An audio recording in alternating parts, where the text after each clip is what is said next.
Përshëndetje dhe mirëmbroma të gjithëve, mirë se vini si çdo të diel në Fair Play në radio televizionin Ora News. Unë jam Mengelejda Zeko dhe këtë mbrëmje do të flasim për futboll. Është luajtur java e 14 e Superligës dhe Partizani vazhdon sërish të kryesojë duke përfituar edhe nga barazimi i Tiranës me Skënderbeun. Të kuqt shkojnë me probleme në derbi edhe pas lajmit të bushëm të arrestimit të portierit dhe kapitenit të kuqve Alban Hoxha. Në fakt, në kampin tjetër Tirana gjen një barazim, gjen pak optimizëm për para ndeshjes më të rëndësishme të javës së ardhshme, por përsëri ka 6 javë pa gjetur fitoren dhe java tjetër do t'tregojë në të vërtetë forcën e bardhebluve të kryeqytetit në një përballje historike me Partizanin. Ndërkohë Kuksi fiton sot me 2 autogola, por sërish probleme me trajnerit Armando Cungu dhe Reginaldo. Do të flasim gjatë sot për të gjitha përballjet shumë interesante të kësaj javës, por edhe për fitoret e Teutës që tashmë blindon vendin e tretë, po ashtu edhe Laçi gjen siguri pas fitores së sotme përballë Kastrioti. Do të diskutojmë gjithçka në një panel shumë profesional dhe të këndshëm mbrëmjen e sotme. Menjëherë po e nis prezantimin nga zoti Hasan Lika, trajneri i skuadrës së Vllaznisë, pasi sot në mënyrë të veçantë do të flasim edhe për Vllaznin që presim të na vinë në Superligë sezonin e ardhshëm. Profesor, përshëndetje, mirëmbrëma, mirë se ke ardhur. Mirëmbrëma, faleminderit për ftesën. Zoti Gert Axhiu, specialist i njohur futbolli, trajner i njohur dhe një njohës shumë i mirë i Superligës shqiptare, vjen nga Vlora. Përshëndetje, Axhiu, mirë se vjen në panelin ton. Idris Batha vjen me një fitore shumë të rëndësishme të Flamurtarit, pasi fola për skuadrat, por Flamurtari është nga ato skuadrat që më në fund të gjen një shpresë për t'u afruar sa më shumë zonës europiane. Përshëndetje, Batha, mirë se vjen në panelin ton. Profesor Dr. Artan Shyti, prorektor në Universitetin Marin Barleti, përhershëm në panelin tim të Fair Play, dhe na shoqërojnë sot Profesor Dr. Xhevdet Zeka, i opinionist, analist, përshëndetje Zeka, edhe gazetari sportiv Dritan Lundra. Përshëndetje Lundra. Në studion paralele rikthehet pas një mungese të gjatë, por me arsye Albano Janku. Përshëndetje Albano, mirë se vjen dhe këtë mbrëmje. Mirë, bëjmë një panoramë të plotë të Superligës me javën e 14, regjia na ndihmon edhe me grafikat për të parë se si kanë shkuar këto ndeshje. Është luajtur të premten, të shtunën dhe ditën e sotme, duke bërë mbylljen kështu të kësaj jave dhe duke na dhuruar rezultate vërtet interesante, edhe pse në fakt në tabelën e klasifikimit nuk kanë lëvizur shumë, vetëm me Teutën me Laçin. Flamurtari Partizani 1-0, Kamza Kuksi 0-2, Tirana Skënderbeu 1-1, Laçi Kastrioti 2-1 dhe Teuta Luftëtari 1-0. Në klasifikim vazhdon të skuadra e Partizanit. Të shikojmë klasifikimin, ju lutem regjia shpejt. Ndërkohë, skuadra e të kuqve kryeson në kuotën e 31 pikëve, nuk kanë ndryshuar pikët as pozicionimit kuqve. Skënderbeu 30, Teuta dhe Laçi 25, Kuksi 24, Flamurtari 22, Luftëtari 13, Tirana 11 dhe në fund Kamza 8 dhe Kastrioti 4 pikë. Shkojmë në Vlorë. Aty ishte shumë interesante një përballje mes Flamurtarit dhe Partizanit. Partizani kërkonte sigurisht edhe shkëputjen më tej dhe një fitore në Vlorë na ndihmonte shumë, por vlonjatët pas disa rezultateve jo shumë të mira kanë gjetur më në fund frymën e optimizmit me një gol i cili ka dhënë 3 pikë shumë të vlefshme. Ndjekim gazetaren Drilon Xhepollari.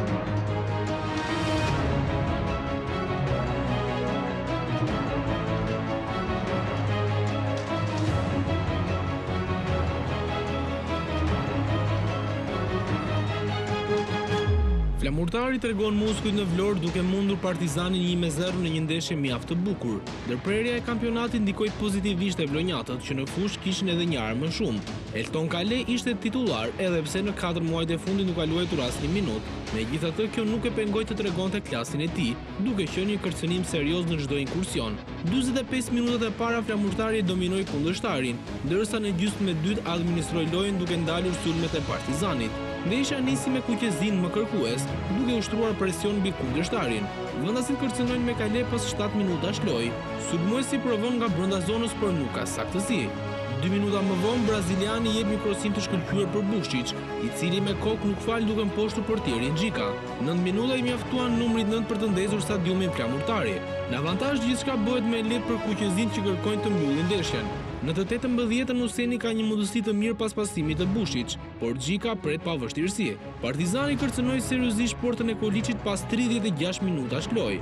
Trashi me një gjuajtje të fortë nga distanca vënë në vështirësi Koliçin, që bën një ndërhyrje vendimtare duke i mohuar golin mes fushorit. Partizani ndryshon marrë dhe pas 4 minutash është Telushi që shënjestron portën, por Koliçi tregohet i vëmendshëm dhe largon rrezikun duke dërguar të tij në avantazh në dhomat e zhveshjes. 45 minutat e dyta nisën me të njëjtët lojtar, me trajnerët që u besuan titullarëve. Sërish janë vendasit që shfaqen rrezikshëm. Në minutën e 58 Alla shkarkon të djathtë, por nuk ka saktësi me topin që përfundon mbi travers. 5 minuta më vonë Kotobelli vën në vështirësi Gjikën, pas një arkimi perfekt nga e majta, por portieri largon rrezikun. Pas këtij momenti loja flet më shumë për Partizanin. Megjithatë demat nuk janë efikas përpara portës, ndërsa mungesa e një bomberi ndihet shumë. Gega aktivizoi Ebajn për malën, i cili vinte pas një dopjete me kombëtar në U21, por sërish të kujt vuajnë. Në të 70-ën Trashi jep një krosim të shkëlqyer nga e majta për Hasanin, por sulmuesi nuk ka saktësi duke gjetur vetëm rrjetën e jashtme. 4 minuta më vonë flamurtari ka një rast të volitshëm për të mbyllur ndeshjen pasi dali të portierit Gjika, por Mustafa nuk arrin ta dërgojë sferën në rrjet nga distanca.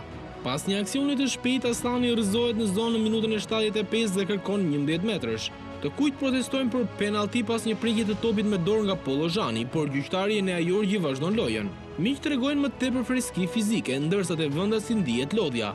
Daja largon Kalen dhe Bathën për Mustën dhe Hysenin për t'i dhënë më tepër gjallëri mes fushës. Në minutat e mbetura rastet e rrezikshme janë me pikatore dhe si rrjedhoi takimi u mbyll me flamurtarin fitues, që rigjen buzëqeshje në Vlorë. Donim që të ishim rezultativ sepse duhet të rikuperojmë me tabelën e klasifikimit. Mbas disa tentative ku tifozët na kanë mbështetur për të qenë sinqert në maksimum, sot besoj që ja shpërmblyem me këtë fitore dhe gjithë fitoria shkon për to. Neve nuk i ndryshojmë objektivat nga një ndeshje në ndeshjen tjetër.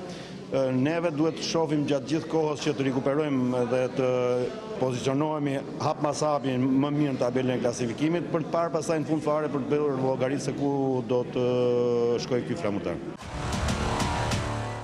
Është i 3 pikë që humbën Kategorisë Superiores. Ata patën maksimumin, dhanë maksimumin, edhe ne venduam të dalim jo pa pikë, po kështu është futbolli. Gabime bëjnë gjithë, edhe Vlora gaboj shpeshherë, por nuk ndëshku. Ndëshku me një gol ndoshta edhe atë vetushëm. Çuna të përpoqen, si ekip kishte pjesë jashtëzakonisht mira, po kishte pjesë me gabime, kështu që gjatë kohës do mundohem të korrigjojmë. Rikthehemi në studio, kemi ndjekur materialin e parë, me njëherë ju kujtoj që ju mund të dërgoni mendimet dhe komentet tuaja në lidhje me rezultatet e kësaj jave, temat që do të ngrëmë sot në program, por edhe një parashikim për derbin e javës së ardhshme mes Partizanit dhe Tiranës. Të gjitha mund të dërgoni në faqen tonë në Facebook Fair Play nga Angeleida Zeko, por edhe në faqen zyrtare të Ora News, oranews.tv. Të gjitha komentet tuaja publikohen live, siç e dini, çdo të diel në programin tonë. Kështu që ju kërkoj të bëheni pjesë e këtij programi, pasi është shumë e rëndësishme për ne të di mendimet tuaja. Me njëherë pyetjen e parë kam për Idris Bathën, që është prezent këtu në studio. Si është të mundësh ir skuadrën, Batha? Është bukur të fitosh njerë, por që është e vështirë të luash kundër një skuadrë që e ke në zemër dhe që ke luajtur shumë vjet atje. Por që këto gjëra ndodhin në gjithë botën, jo vetëm kampionatin shqiptar që një ish lojtar të luaj kundër skuadrës vetë që ka kaluar vitet më të bukura atje. Kjo që dhe kapiten. Po, edhe kapiten. Patjetër, edhe kapiten. Edhe pjesë e rëndësishme e Partizanit.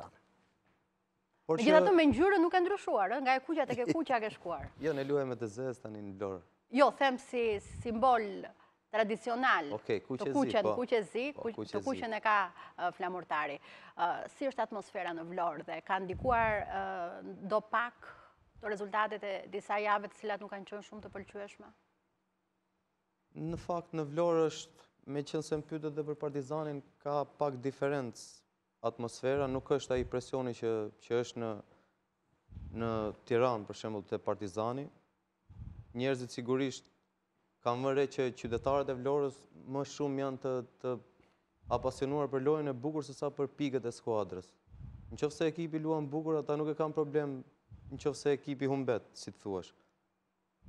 Ndërsa në Tiranë ishte ndryshe.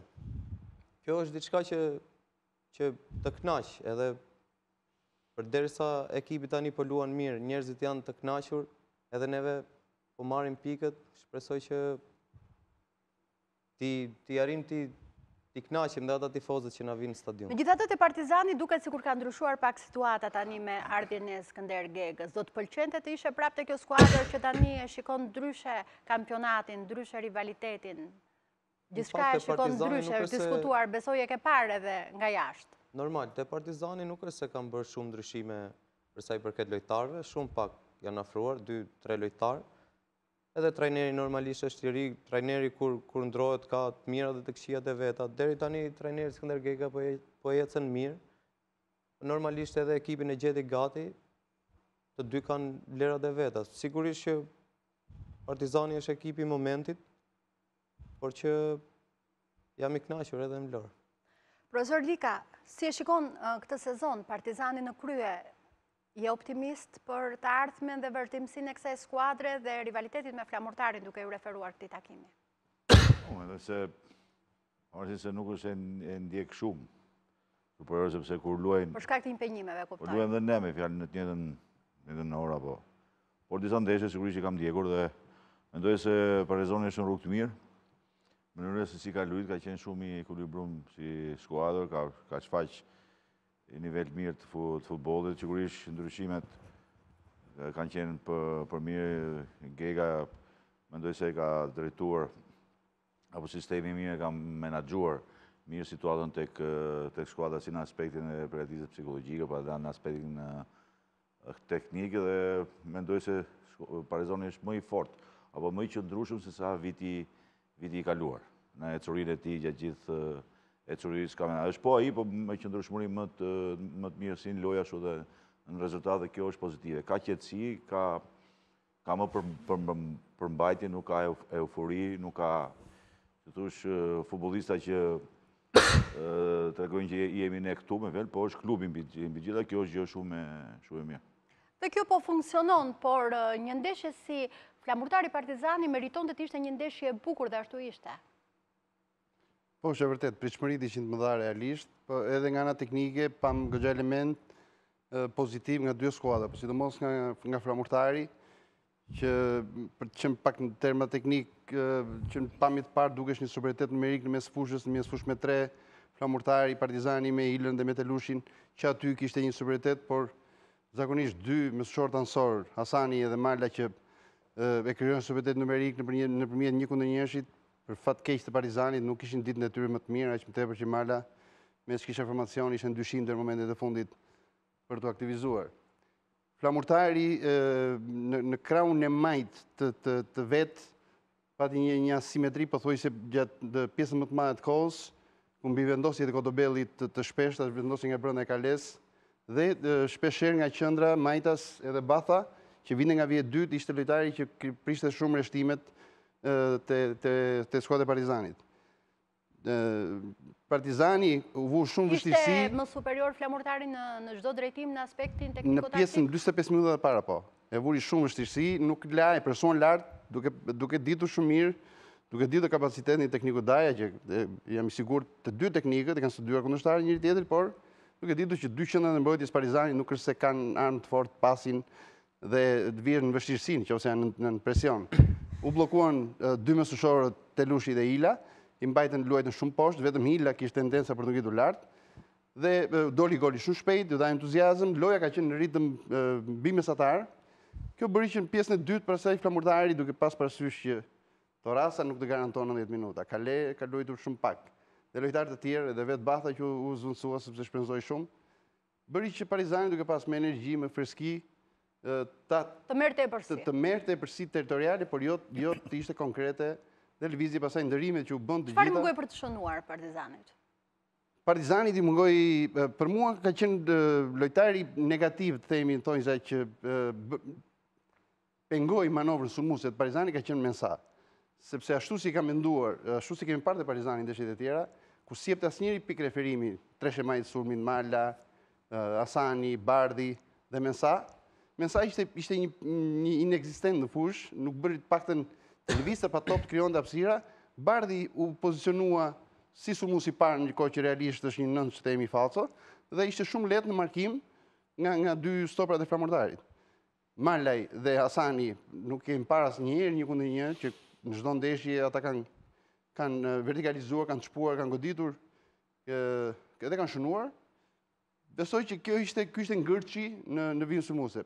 Por Partizani akoma tekniku është në kërkim të një hebaj aty lart që dha sinjale pozitive me 21 vjeçar, por është në pritje për të konfirmuar te Partizani. I duhet një qendër sulmues tipik, një pikë referimi në vijën e parë sulmit. Falenderoj Gerti, për te analizës tekniko-taktike që Gerti e bën jashtëzakonisht shkëlqyer edhe përgëzoj për këtë, shyti çfarë kishte kjo ndeshje për te 90 minutave të lojës në këndvështrimin Unë tonë? besoj që ishte momenti për të treguar flamurtari që është aty, pra që është pjesë e ambicjeve të këtij kampionati, edhe siç erdhi rezultati dhe gjithë java, unë besoj që ishte rezultati më i dur për këtë kampionat, sepse nëse flamurtari do mbiste të 3 pikë, për mendim do shkëputej përfundimisht nga ambicjet e tij për të përfundimisht, është shumë absolute, po edhe në planin psikologjik do të dukej sikur do ndikonte, ndërsa fakti që mund ekipin më në formë ose ekipin që është në krye, unë besoj që përveç se pikëve që janë shumë të rëndësishme, jep edhe atë si të është vërtetimi që flamurtari mund të pretendojë, do jetë e vështirë, është shkëputur shumë, ka humbur goxha pikë gjatë rrugës, por me këtë ndeshje tregoi që nëse luan në këto nivele, me siguri do të jetë mund të rikthehet pretendent, sepse ne pamë të vërtet që në ndeshjen me më të mirën ishte më i mirë. Kështu në këto kushte, unë besoj që kampionati bëhet shumë mirë që flamurtari kthehet, besoj që me ndonjë problem të vogël në mbrojtje, domethënë pjesa tjetër është pothuajse perfekte, pothuajse e flamurtarit, ose është pothuajse në nivelin e Partizanit, Skënderbeut, pse jo. Dhe unë kam përshtypjen që nëse ky flamurtar do fillonte që nga fillimi të luante kështu, do të ishte me të vërtet rivali më serioz i Partizanit. Çfarë Ilir Daja tha që objektivat nuk kanë ndryshuar dhe nuk kanë se si të ndryshojnë nga njëra ndeshje në tjetrën, edhe pse ndonjëherë rezultatet nuk vijnë, po dhe në ndeshjet me Skënderbeun ju bët një lojë të mirë. Çfarë i ka munguar flamurtaret që ka patur këto ditët jo? Them të drejtën, aty vetëm 2-3 lojtarë janë nga viti kaluar, edhe kjo normalisht do kohën e vet, trajneri erdhi i ri, lojtarët të gjithë ishin lojtarë të rinj, sa të ambientoheshin, normalisht duan akoma më shumë kohë, por që koha nuk pret. Tani kemi filluar që të lidhemi më shumë me njëri tjetrin, jemi bërë grup, si të thuash, aty ka vërtet një ekip të mirë edhe futbollistë shumë të mirë dhe profesionista. Mendoni për Europën apo thjesht jeni të lirë për të bërë një kampionat të qetë, të bukur dhe për të shijuar çdo javë? Jemi sinqert, nuk bëjmë asnjë kundërshtar më të mirë se vetja, por që pikët që kemi nuk na lejojnë që të flasim kështu. Duhet marrim çdo kundërshtar, çdo ndeshje një nga një, domethënë, shpresoj që të arrijmë qëllimit, se edhe 4 ndeshjet e fundit që kemi për këtë fazë, 3 ndeshjet e fundit, se mora dhe Tiranën, kemi me 3 vendet e fundit në klasifikim edhe me Laçin që e presim në shtëpi. Luajmë 2 ndeshje në shtëpi, shkojmë në Krujë, vim në Tiranë. Që normalisht i kemi të gjithë kundërshtarët poshtë vetes në renditje, edhe por që nuk mund të konsiderohen sfida të lehta. Sigurisht që nuk ka sfida të lehta. Ekipet e fundit të renditjes janë ato që hapin më tepër probleme. Po, është e vërtet, por që thashë jemi ne favoritët për ta fituar, por që shpresoj që do ngjitemi. Ka presion nga drejtuesit e ekipit? Shpeshherë e shikoj pak ta xhituar Idrizin. Jo, kjo është ajo që më pëlqen në Vlorë, që nuk ka presion as nga drejtuesit, as nga tifozëria, edhe lojtarët shprehen shumë mirë, prandaj kanë filluar dhe lojtarët shprehen shumë mirë në fushë. Okej, mirë, me Albano nëse ka diçka interesante për ta parë në këndvështrimin e gjykimit në këtë takim? Po, vërtet, Partizani me Flamurtarin ishte vërtet një ndeshje shumë e bukur dhe ndeshje fair dhe po në këtë nivel u përgjigj dhe arbitrimi i ndeshjes, ishte një ndeshje e arbitruar nga 6 arbitra me kryesor ndërkombëtarin Enea Jorgji. Megjithatë, kemi veçuar 2 momente për këtë takim. Kemi momentin e parë, një pretendim të ekipit të Partizanit për 11 metrësh.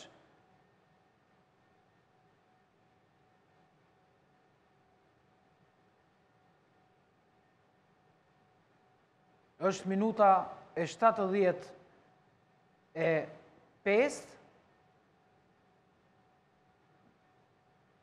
Jo, është pjesa e minuta 73, jo. Kemi një gjuajtje, u dha dhe në pjesën e mbulimit të kronikës së takimit.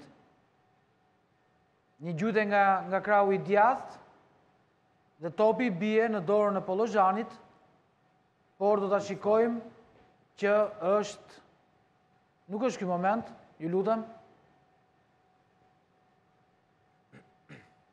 Kjo nuk është penalti një. Nëse regjia ka nxjerrë këtë moment, a mundet Albano ta komentojmë këtë? Dakor, komentojmë dhe këtë. Okej. Se ndoshta ka të vështirë ta gjejë në korale rastin, e komentojmë këtë rast Albano, të lutem? Fillimisht kërkojmë ndjes. Tu kemi një ndërhyrje të numrit 14 të ekipit të flamurtarit në dëm të Hasanit dhe me të drejtë është dhënë mas teknike faul në favor të ekipit të Partizanit në hyrje të zonës. Është diçka normale. Okej, vazhdojmë me rastin tjetër regjia, të lutem. Albano, të lutem, ndjekim regjin për rastet, janë të gjitha rastet që janë veçuar edhe në konsultën me ju. Faleminderit. Ky është momenti për cilin diskutuam. Më parë është minuta e 76 e takimit, pas gjuajtjes nga krau i djathtë i Hasanit, shikojmë topi bie në dorën e Polozhanit, por shikojmë me vëmendje, dora e Polozhanit është në pozicion natyral, topi shkon, është distanca e shkurtër, topi shkon në drejtim të dorës, nuk ka bërë asnjë lëvizje për të zënë hapësirë për penguar topin drejt portës, dora është natyrale dhe me të drejtë arbitri Jorgji ka vazhduar lojën duke mos dhënë 11 metrash në favor të Partizanit. Qëndrojmë pak këtu, si e mendojnë të ftuarit, ka ndonjë mendim ndryshe në lidhje me këtë rast? Jo, po shikosh me kujdes. Direkt, kur e kam parë, jam totalisht dakord me gjykimin e Albanit, nuk është penalti. Okej, Gjoda? Po ta shikosh dorën nga pamja mbrapa kur e Polozhani dhe dorën e fut mbrapa shpinës, kështu që nuk besoj nuk është penalti dhe Partizani nuk është se pretendoj aq shumë. Po ta kishe futur dorën mbrapa shpinës, do kishim diskutuar fare neve. Filloje tërheq, shife me kujdes. Futur dorën mbrapa shpinës. Po edhe e kish dorën ka ngjitur me trupin, tregon që nuk është penalti. Super natyral. Nuk është. Edhe Partizani nuk bëri zhurmë për këtë. Okej, mirë, vazhdojmë Albano? Po, është dhe një moment tjetër të shikojmë momentin që do na jepet në kohën reale.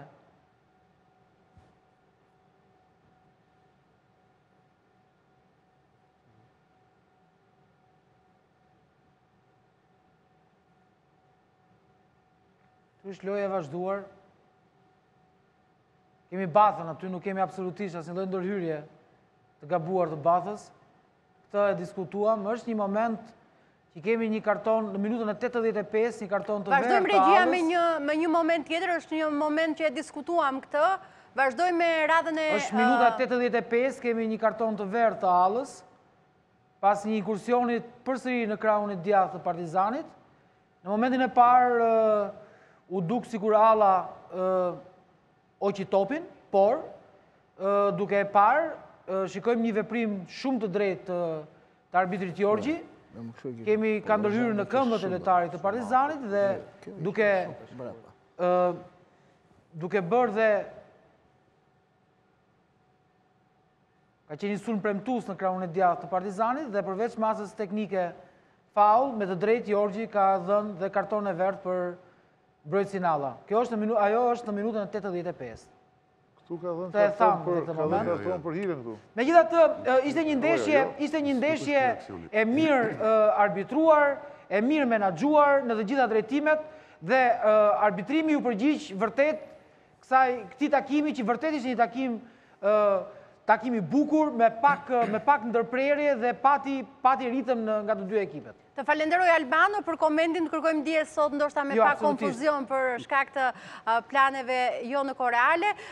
Qëndrojmë pak tek përplasja e trashit me tifozerin dhe tek ngërçi. Diçka po deshin që se ka mundësi. Patjetër. Sepse u diskutua për ndeshjen flamurtari Partizani. Di që tresha vlonjat atje, i paske vënd të tre për ball. Rastësisht. Ja më shumë e Partizani se ishte ndeshja, nuk se ishte ndeshja më e mirë e flamurtarit. Gerti shpjegoi në mënyrë më perfekte, është e kohë që unë flasë më tepër, por do të them që ishte ndeshja e interpretuar më mirë nga skuadra e flamurtarit. Nuk do harroj deklaratën e fundit që dha trajneri Daja, i cili tha, sot nuk ishte rëndësi, tha, mënyra e lojës së flamurtarit. Sot e rëndësishme ishin të merrshim 3 pikët. Dhe flamurtari arriti ti marri 3 pikët. Okej, për tek kësaj incidenti me trashin, Partizani e fali, thjesht e kaloi me një kritik si përfaqësore, çfarë po ndodh? Pse është i acaruar? Jo, unë do dhe më tej pastaj kalojmë pak tek incidenti që është diskutuar shumë sot në media. Unë do të thoshe që Partizani edhe në Vlorë nuk ishte se kishte në gjendje psikologjike shumë të mirë. Dhe kjo vjen dhe nga fakti që Partizani nuk ka zgjedhur kush do bëj golin. Në momentin që mungon lojtari do bëj golin, Partizani do prodhoj futboll, do prodhoj lojë, po Vlora fitoi, nuk humbi Partizani dje. Edhe Vlora nuk lunte Danilo Alves. Tash të theksoj një pikë shumë të rëndësishme çfarë pati Vlora, unë isha në stadium. Kale edhe Toraso i kanë dhënë shumë frym skuadrës, frymarrje. Është zgjeruar skuadra në sulm dhe u ka dhënë lojtarëve të mes fushës, Bathës, të bëjë detyrat e veta. Më përpara Batha duhet të bënte gjithçka. Këta të dy tani u kanë lehtësuar detyrën për të shkuar ke pasi final. E bëjnë ata të dy tani, e bën Torasa me atë dhe Torasa me Kalen e mbaj skuadrën shumë përpara, shumë lart. Partizani bëri një ndeshje normale të tij. Por kishte në ditë të errët Hasani ndroi 2 herë kraun nga Kotobeli. Ndroi 2 herë, nuk ishte në ditën e mirë. Malaj nuk ishte në ditën e mirë të tij. Dhe ka ditë të mirë. Plus që Alban Hoxha është 20 deri në 30% e skuadrës psikologjikisht. Ani, trashi vinte mbas një ndeshje dhe mbas disa situata vështirë që ka patur me klubin, me dënimin, me këto. Kërkoi të bënte më shumë se çka mundsi, është e përgjithshme. Dhe trashi është një pikë e rëndësishme Partizanit për të dhënë atë pas final apo ato kroset pafund që bën dhe lojtar. Flamurtari ishte më i mirë organizuar dhe të shikojnë disa momente lëvizjet e kishte më shumë harmoni, kishte Partizani. Jo, Flamurtari. Po ishte, po them shumë i mirë dhe atë do thoshja.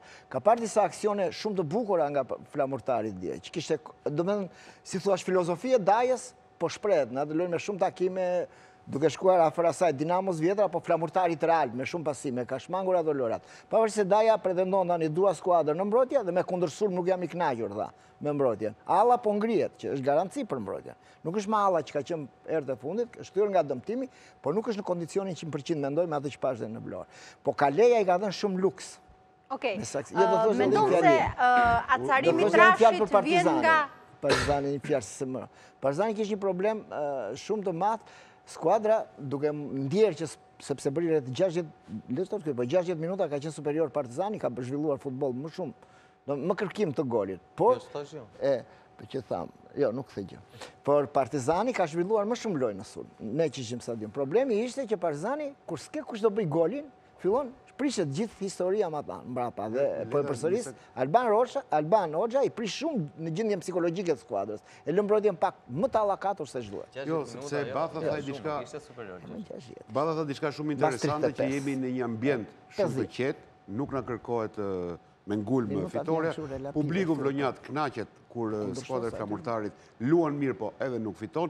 Unë uroj që në projektin që ka Daja talent të qetë ta vazhdoj, sepse jo më larg se 2 javë më përpara në këtë studio, pikërisht në ky vend ku jam ulur unë sot, një gazetar, zoti Mojsi Dalibi, tha nuk bëhet Flamurtari, tha se nuk ka vlonjat brenda. Po jo, me të huajt bëhet Flamurtari, ne kemi natën atje brenda me njëri tjetrin, se të huajt i respektojmë. Unë uroj që Daja ta lejnë në projektin e tij. Daja duhet të rri me profesionalizmin e vet, nuk ka pse talentin. Po të tregoj Flamurtari mund të jetë ekipi që ka më shumë vlonjat, domethënë më shumë vandalistë se çdo skuadër tjetër brenda. Janë 3-4 lojtarë atje. Më thoni një ekip që ka nga akademia vetë që ka 3-4 lojtarë. Okej, mirë. Flamurtari me vlonjat apo pa vlonjat dhe si funksionon në vazhdim pas publicitetit do të kthehemi shumë shpejt, diskutojmë ende për Flamurtari, Partizani, për detajet e tjera shumë interesante që vlen për ju.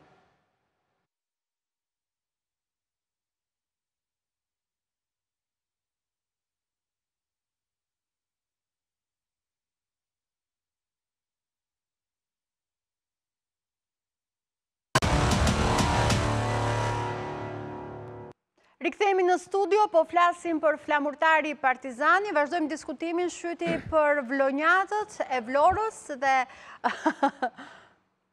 Doja të diçka më serioze se kjo, për ne gjithmonë është fituesi merr gjithçka, por në këtë rast merr pikët. Fituesi flamurtari ka marrë pikët në raportin Partizanin, por unë nuk besoj se, si më thënë, duhet që në këtë analizë ballafaqim ndërmjet flamurtarit dhe Partizanit, themi që flamurtari ishte shumë superior. Unë kam përshtypjen, detaj, domethënë, që më bëri më tepër ishte fakti që Mala luajti megjithëse ishte deri në momentin e fundit që duhet luante dhe për mua është lojtar i jashtëzakonshëm, edhe 3 të kampionatit ton shumë premtues, por që nuk ishte. Dhe besoj që në të tilla raste është më mirë që të luajë dikush tjetër, që mund të jetë stërvitur mirë gjatë javës, që mund të ketë në një farë mënyrë edhe ajo, mënyra e menaxhimit dhe trajtimit të lojtarëve, nuk e di kush e zëvendëson marrën tek Partizani, me siguri ata që kanë vendosur dinë më tepër se unë janë më kompetent, por kam përshtypjen që tentativa për ta futur me çdo kusht rezultoi inefikase dhe kjo e prishi për mua balancën. Kjo një dhe fakti që Atanta ajo gjithmonë është i saktë. Mos shikonim Gegën që bërtiste gjithë pjesën e parë derisa u bë goli, domethënë që bërtiste për faktin që qendra e mbrojtjes ishte.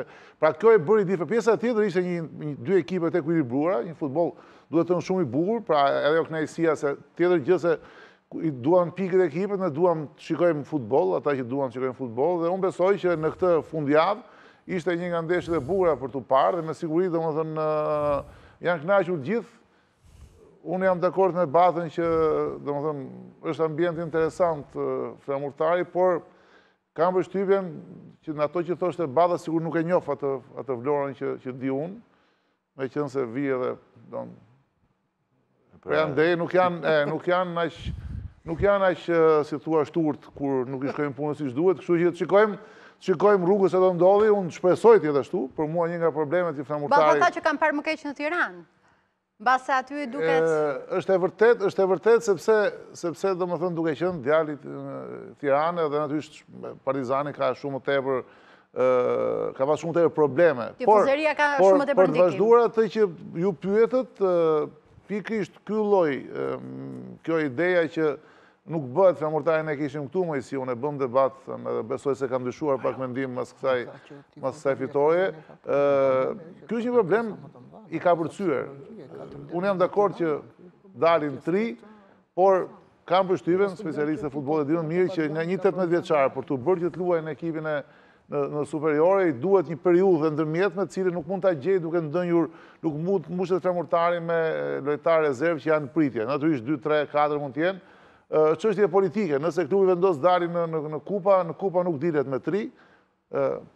Unë nuk jam shumë Partizani kësaj, do preferoj më tepër që keni patur këtë mendim. Si? Te Teuta e keni pat laborator për të promovuar futbollistëri. Unë jam për filozofinë e Teutës, unë personalisht, pra jam më tepër që Shqipëria të prodhoj se sa të konsumoj, të marrë lojtarë nga 6 nga 7.000 euro, që natyrisht i meritojnë se tjetër kush i ka paratë, tjetër kush i jep, por unë jam që dalin që shqiptarët, pra lojtarët e Shqipërisë, në kuptimin produkti ynë të dalin treg. Natyrisht secili ka politikën e vet, dikush do të dalë kampion dhe i duhen lojtarë cilësor, kur nuk ka i gjen jashtë. Është çështje si thua preferencesh, unë përsëris jam më tepër që të eksportojmë futboll se sa të importojmë futboll, po. Për fat mirë nuk kam klub, kështu jam në rregull. Do ishte mirë të eksportonin, po kur s'kem mall. Kjo është çështje pastaj më komplekse, çështje më komplekse pastaj. Për të rikthyer edhe tek Partizani flamurtari jam plotësisht dakord me atë që thotë tani që folëm shumë për flamurtarin, por Partizani ka bërë një lojë jashtëzakonisht mirë. Ne kam ndjekur që nga java e parë deri në javën e 14 Partizanin dhe gjithmonë Partizani ka prodhuar lojë. Pavarësisht se diku me vështirësi, diku me lehtësi ka arritur rezultatin. Por Partizani edhe kur ka humbur 2 ndeshjet me Skënderbeun, edhe dje që humbi me flamurtarin, Partizani ka prodhuar lojë dhe të gjitha ndeshjet e kësaj skuadre janë interesante. Unë jam i bindur ose kam besim që këtë është skuadra kryesore për të mundur në këtë sezon. Partizani s'ka sulm dhe s'ka stol. S'ka golçnusin dhe s'ka stol.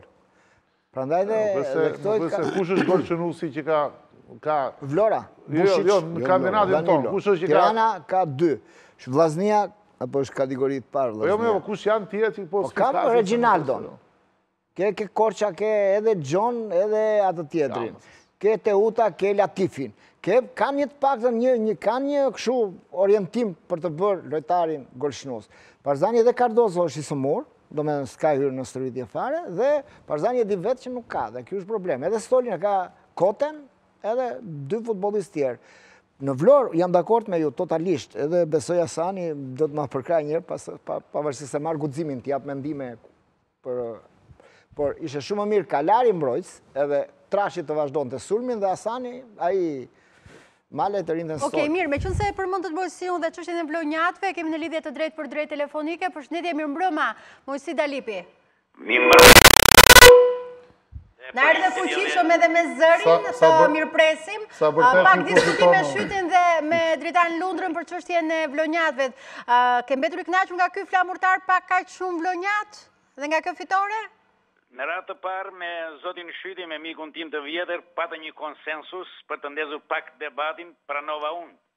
Që të ndizja, ndërsa me zotin Lundra do t'i doja t'i thoshja, kur t'jem prezent, të përfrazoj për sëmbari dhe ato që kam thënë unë. Kam thënë dhe vazhdoj them, flamurtari nuk shkon dot në Europë. Po ishte Lundra prezent, ishte në studion paralele aty. Nuk isha unë, nuk jam unë prezent aty. Gjithsesi duhet të përfrazoj fjalët e mia një për një, siç janë. Pa tjetër, Mojsi, pra ndaj të bëm prezent në përmjet lidhjes telefonike. Të falenderit. Atere, unë i qëndroj kësaj, sepse luan të flamurtari me Skënderbeu kështë shënuar gol Bregu. Nuk më lanë që të shpresha plotësisht, gjithsesi po ja shpjegoj sot. Do thotë që 2 futbollistë që luajnë të Skënderbeu, Bregu, që shënoi gol kundër flamurtarit, dhe Hoxha, për mua, janë më të mirë se disa futbollistë huaj që janë tek flamurtari. Për mua, në ndeshje me Partizanin mbrojtësi Diaz Delia, luajti shumë herë më mirë se sa Stiljanovski, i cili bëri gabime në takimin e Skënderbeut. Kjo ishte filozofia ime, që do të thoshte që flamurtari shkon në Europë. Atë vetë verohemi ta shënoj mirë zoti Lundra, pikërisht dhe këtë fakt. Flamurtari sa herë që ka shkuar në Europë, përveç se kur ka qenë drejtuar nga anë e Maganit, por dhe nga Nes Gjoga, trofet që ka fituar deri tani skuadra e flamurtarit, dhe vajtja që në Europë e kanë udhëhequr trajner vlonjat dhe kanë qenë vetë futbollista vlonjat. Për koincidencë zoti Lundra dhe dëgjues na dëgjojnë, nesër në ora 18 në kinoteatrin e qytetit Vlorës Petro Marko organizoi një ceremoni nga presidenti i Republikës dhe televizioni juaj po merr ekskluziv këtë lajm, ku dekorohet me medaljen e lartë të kalorësit të urdhit të flamurtari viti 1986-87, ku dekorohen me mjeshtri i madh 5 futbollistë legjendat flamurtarit, duke filluar nga i paharuari Petro Rusi, Rapotaho, Kreshnik Shqipi, Latif Gjondeda e Sokol Kushta. Po t'i shtosh këtu, dhe Agron Sulon që është dekoruar, Alfred Ziajn, Uran Xhafën dhe Vasil Rusin, atëre ju do të bindeni. Dhe po t'jeni në qytetin e Vlorës, unë e njoh futbollin profesionist, do thoni, Vlora e dikushme, që prodhon të futbolist pikërisht dhe i shërbeni flamurtarit, do në futbolist tek flamurtari. Pa tjetër, patriotizmi është në nivelet më të larta, Mojsi.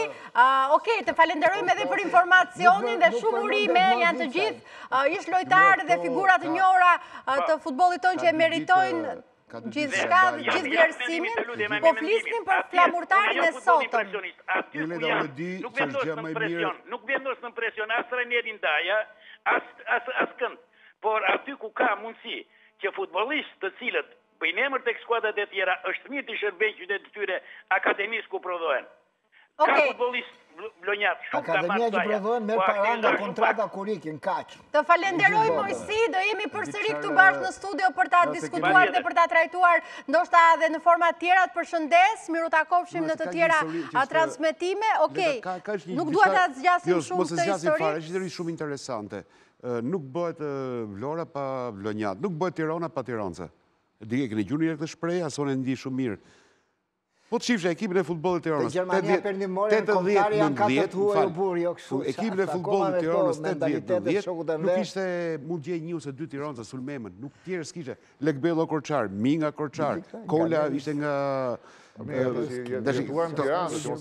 Jo, problemi është ky. Mire, mbyllim të teori. Qëndrojmë pak të ndoshta tek më tepër tek aktualiteti, po shëtim. Prandaj, ajo që thot Mojsiu, bje në desh pa të i thot batha, sepse më i si jo edhe mbas kësaj fitore, që për mua është fitoria desha më e bukur e flamurtarit këtë kampionat. Fitore ndaj kampionit. Vazhdoni si stonë që flamurtarit do marri kupa. Skuadrës që kryeson, jo kampionit. Do marri... Okej, kampionit momentit Superligës. Jam dakord me vrejtën. Pra, edhe në këtë rast, vazhdojnë e thotë që duhet trajner vlonjat për të quar në Evropë, duhen lojtarë nga Vlora, mua më duket se bjen ndesh me atë që tha Bata që është ambient i qetë, sepse këta njerëz...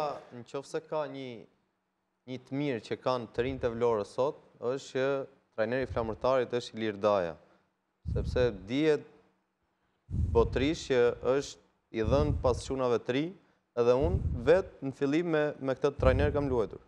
Kur kam qenë në moshën e atyre çunave të rinj që janë aty.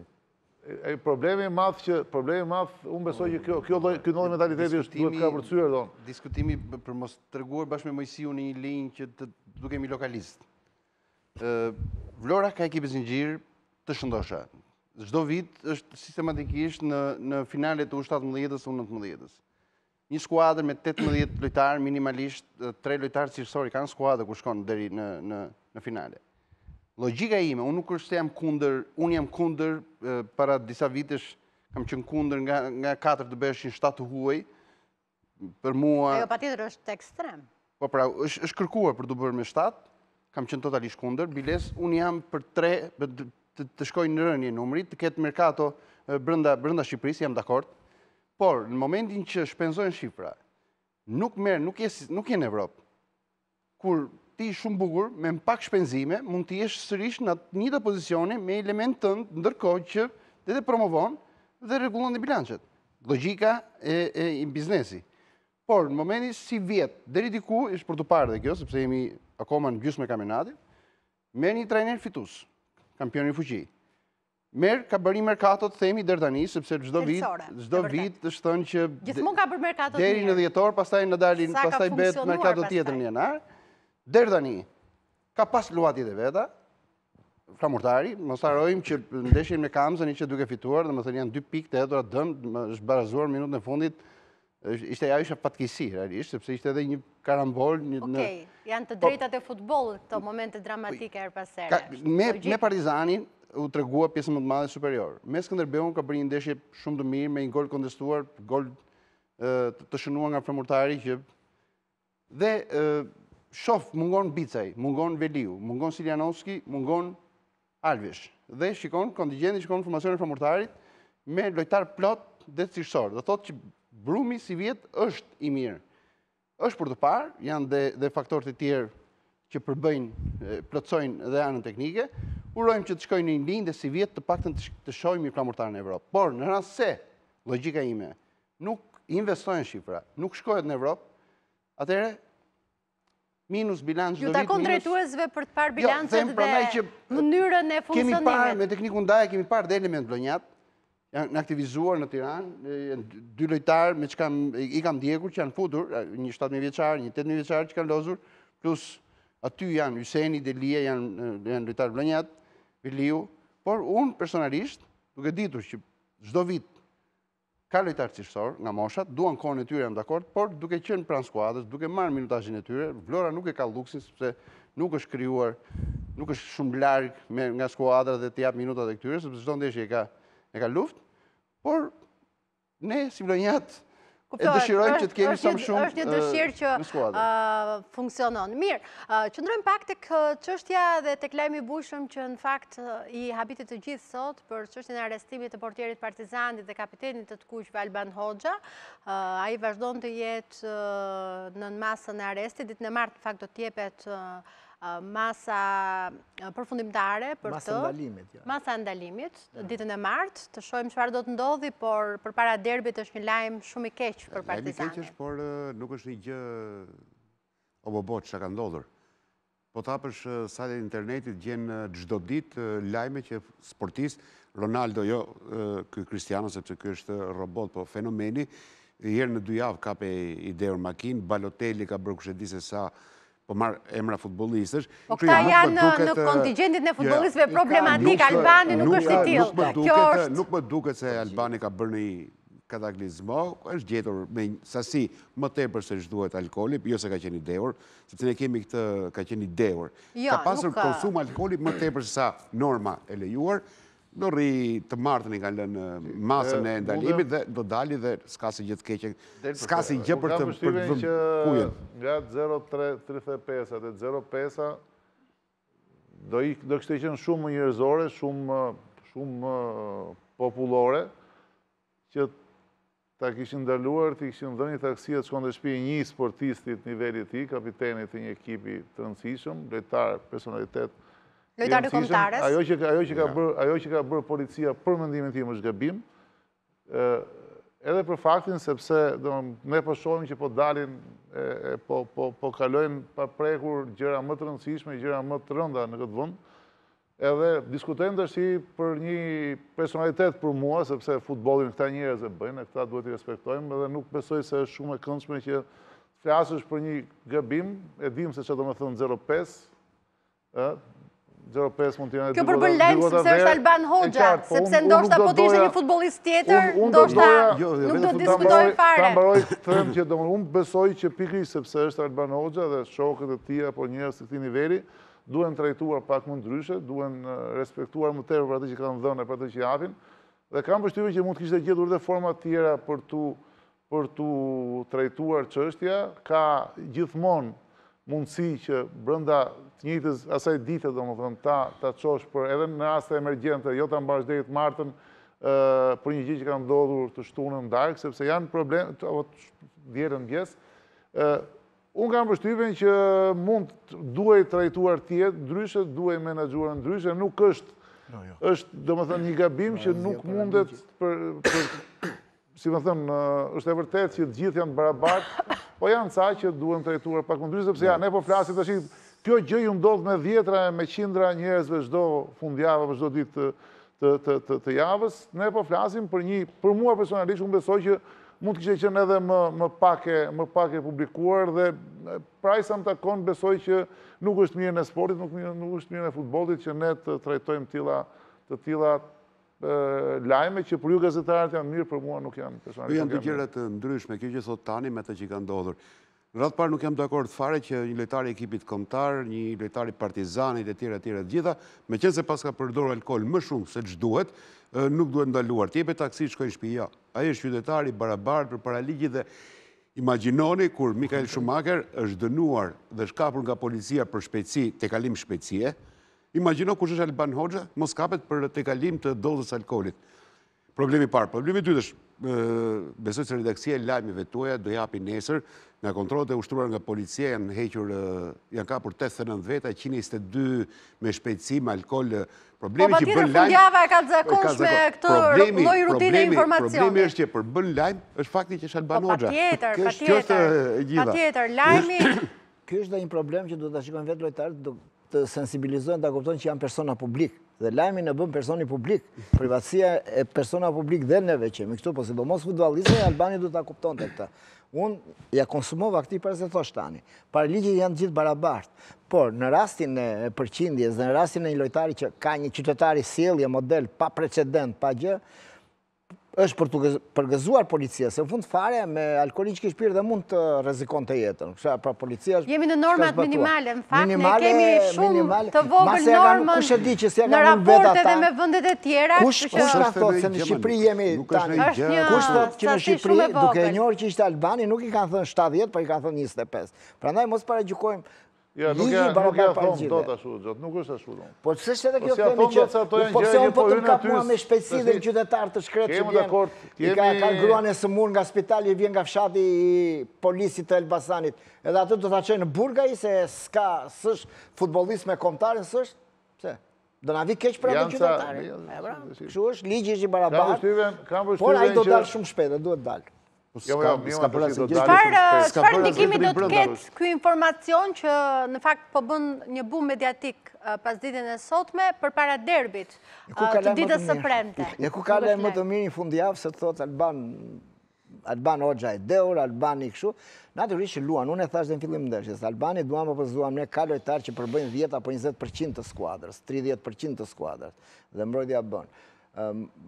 Po për derbi nuk do ndryshoj fare, se edhe me 2 të stërvitje, derbi të motivon vetë, të stërvit vetë, të bënë gjendje të luash vetë, nuk besoj të krijojë në një situatë të tillë, aq më shumë që edhe Partizani besoj stafi Partizani ta mbaroj tani. Stafi Partizani nuk e ka që vështirë komunikimin me policinë dhe me shtetin për t'ia rregulluar daljen sa më shpejt Albanit. Lere këto do të dalë. Jo, atë me këtë logjik, derisa ti thua kanë bërë mirë që ka futur brenda, nuk mund të hynë ta ndjejmë. Po si ishin aty ata kur e kapën? Po lere tash mos e s'është, më tash këtu ne dim se çfarë po ndodhet, çfarë po çdo ditë në rrugët e Shqipërisë. Atë po them. Tash shkosh ti të kapësh atë portierin e atë po them pra, në këtë moment se s'po them se ishte 0.5 është shumë shpejt. 2 gota verdon, se 0.5 është një gotë e gjysmë. Nuk do dali. Po, jo mos është tash nesër është në stërvitje. Kanë disa favore në gjithë botën në kuptimin pozitiv fjalë, s'po them që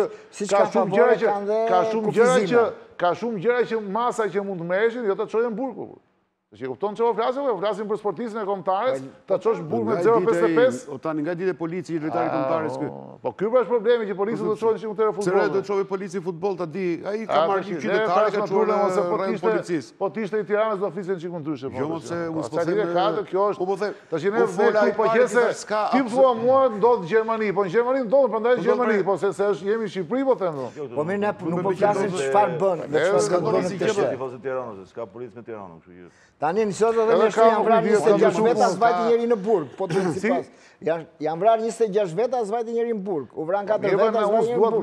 Me detaje. Di që gjithë ne që i javi makinës, bëjmë gabime, në ndalon policia në njefe, thot kaloj, thejmë falenderit. Edhe Albani duhet ta kuptoj që është personalitet, është personalitet dhe ka përgjegjësi për të ruajtur figurën dhe vetë imazhin e tij.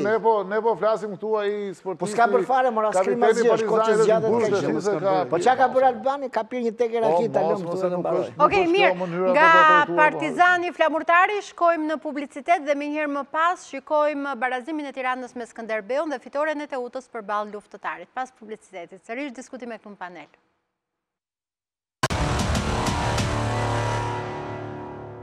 Nuk ka fitues në supersfidën mes Tiranës dhe Skënderbeut. Takimi i zhvilluar në stadiumin Selman Stërmasi të boshatisur prodhoi 2 gola por jo fitues. Orges Shehi humbi mundësinë për të rimarrë kreun pas hapit fals të Partizanit, ndërsa Ardian Mema akoma nuk e ka provuar shijen e fitores, edhe pse ka disa javë që flirton me 3 pikshin. Bardheblut shfaqet më kërkues dhe pas 9 minutash japin sinjalin e parë me Karabecin, por topi përfundon në këndore. 9 minuta më vonë është sërish Tirana që sulmon, ndaja provon nga jashtë zonës por Teqa pret pa vështirësi. Në këto minuta 24 herë kampionët luajnë më mirë duke kërcënuar portën e Teqas, me Skënderbeun që vuan presingun e kundërshtarit. Në aksionin e parë të rrezikshëm bardhekujt kaluan në avantazh. Në minutën e 35 Muzaka fitoi një goditje dënimi të cilën e ekzekutoi Rada si zakonisht. Kroati hedh një top në zonë dhe aty përfitoi Bruno Dida nga përgjumja e mbrojtësve të Tiranës, që zhbllokoi ndeshjen duke mposhtur rritësisht portierin Habibi. Goli u jep zemër kampionëve, por bardheblut nuk dorëzohen. Në fund të këtij fraksioni Sentamu vendosi baraz peshën. Greca bën gjithçka mirë në krahun e majt, pasi fitoi duelin me Radas një jep një top të shkëlqyer për Sentamu, që nga 3 metra larg portës nuk e ka të vështirë të tundur rrjetën. Shehi nisi fraksionin e dytë i fokusuar te sulmi. Gripshi i lë vendin Hoxhait. Krasniqi ka një mundësi të artë për të kaluar kampionët në avantazh pas një aksionit të shpejt, por Habibi bën një ndërhyrje vendimtare duke i mohuar golin. Tirana përgjigjet me Karabecin, që mund të kishte bërë më mirë në minutën e 51. Loja spostohet në mesfush me skuadrat që mungon kreativiteti. Kur u mbush në 63 minuta lojë, Sentamu pati një rast të volitshëm për të shënuar me kokë pas krosimit të Dajës. Bardheblut e kërkojnë më tepër goli në këto minuta, por u mungon efikasiteti në sulm. Mema përzien karta duke aktivizuar Kobinën për Grecën, por as freskia e afrikanit nuk i zgjidh problemet e bardhebluve në sulm. Pavarësisht disa rasteve sporadike, klasika e futbollit shqiptar në dekadën e fundit u mbyll në barazim 1-1. Skënderbeu ngushtoi me 1 pikë diferencën me Partizanin në krye që ka 31 pikë, ndërsa Tirana e shikon veten në vend të 8 në kuotën e 11 pikëve, shumë larg pritshmërive në këtë sezon. Besoj që kalos mirë. Pjesa parë do them që ka qenë pronesh. Në pjesën e dytë kemi pas shumë oscilacione, ka rënë disi ekipi. Është pa besueshme që një ekip profesionist në vazhdimsinë e tij, pra që në momentin që ka marrë në tut psoj kështu gola, nuk e di. Nuk mundet të psosh një gol në goditje standarde. Okej, mund ta godasë mirë kundërshtarit, bëj gol normal. po që të pësosh gol kështu për top mas shpine. Ne kërkonim të të mirë maksimumin, duke para që dhe rivali jonë u ndalë një ditë më parë, por për atë çka u prodhon fushën e lojës mund të jetë i duhur, por këto ndeshje janë të vështira, por mund të bëhen shumë lehtë, kështu që edhe mund ta kishim zgjidhur, por gjithsesi është verdikti i fundit do ta parë. Lurim përballë kundërshtarë që e kam thënë dhe para ndeshjes, kundërshtarë shumë cilësorë dhe realisht atë vend në renditje nuk e meriton, për vetë lojra që ka zhvilluar dhe për kontingentin që ka, mendoj të jetë më lart, kështu që nuk është hap fals për të na demotivuar. Teuta e Durrësit kanë poshtur luftarin e Gjirokastës me rezultatin minimal 1-0 në një takim të vlefshëm për javën e 14 të kategorisë superiore në futboll. Fitoria në shtëpi në stadiumin Niko Dovana ka vlerën e 3 pikëve dhe është e 7-ta në këtë kampionat për skuadrën e Blendi Shkëmbit, që e sheh veten në vendin e 3 në kuotën e 25 pikëve. Takimi nisi mirë për Teutën, që shënon nga dhomat e zhveshjes. Është pikërisht futbollisti Kallaku që me një goditje të fortë e çon topin në rrjet, atje në krahun e djathtë, ku portieri kundërshtar nuk mund ta kapet top. Një minutë më pas provon Ramadani për luftarin, por goditja e tij përfundon jashtë kuadratit portës. Situata ndryshojnë nga porta në portë dhe është sulmuesi Latifi i cili pretendon për një 11 metrash pas duelit me futbollistin Ramadani. Por gjyqtari Olsi Sokoli nuk është i këtij mendimi. Minutën e 9 luftari luan bukur dhe ka një shans ideal me futbollistin Roca, i cili provon me një goditje, por portieri Hidi reagon mirë. Në minutën e 25 takimit, futbollisti Donald Rapo shfaqet i vetëm përballë portierit kundërshtar, por e dërgon topin mbi kuadrat. Për gjyqtarin ansor të ndeshjes kemi pozicion jashtë loje, por le ta shikojmë me kujdes të rast. Me këtë mundësi mbyllen 45 minutat e para të takimit me fitoren 1-0 të Teutës.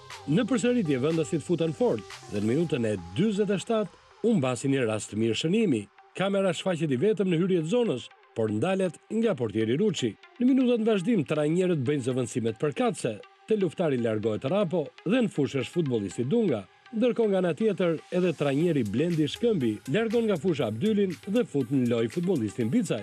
Në minutat në vazhdim, luftari Gjirokastrës kërkon golin e ekuilibrit dhe mundohet të krijojë disa raste përballë skuadrës së Teutës, por Teuta kërkon në këto momente loje më shumë eksperiencë dhe futja e Bicës tregon për këtë. Në minutën e 77, Kallaku provon me një arkim në zonë, por Kamara shpërdoron një mundësi të mirë për të gjetur golin e dytë për ekipin e tij. Në epilog të ndeshjes është futbollisti Roca që provon të surprizojë portierin kundërshtar, por e majta e tij shkon jashtë kuadratit. Përfundimisht 1-0 për Teutën në një përballje pa shumë shkëlqim. Shënimi i golit na bëri ndoshta të stepemi pak, pra ndoshta u kënaqem me atë shënimin e golit, patjetër duhet të sulmonim, të luanim. Pjesën e dytë, fillimi pjesë e dytë patëm një rast për ta çuar rezultatin 2-0.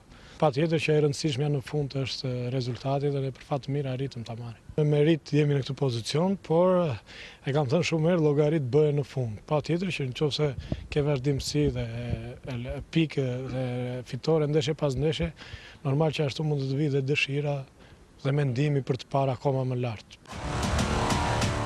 Doja të mos tregoja futboll, po të fitoja këtë ndeshje, po megjithatë shkoi kështu, unë mendoj që kemi bërë një ndeshje të mirë, duhet i kënaqemi vetëm këtij fakti, por na mungojnë pikë dhe mendoj që jemi në një pozitë jo të mirë, sado që jemi akoma aty ku ishim si pozicion, por ikin ndeshjet, ikin pikët dhe normalisht situata vështirësohet pa diskutim nga ndeshja.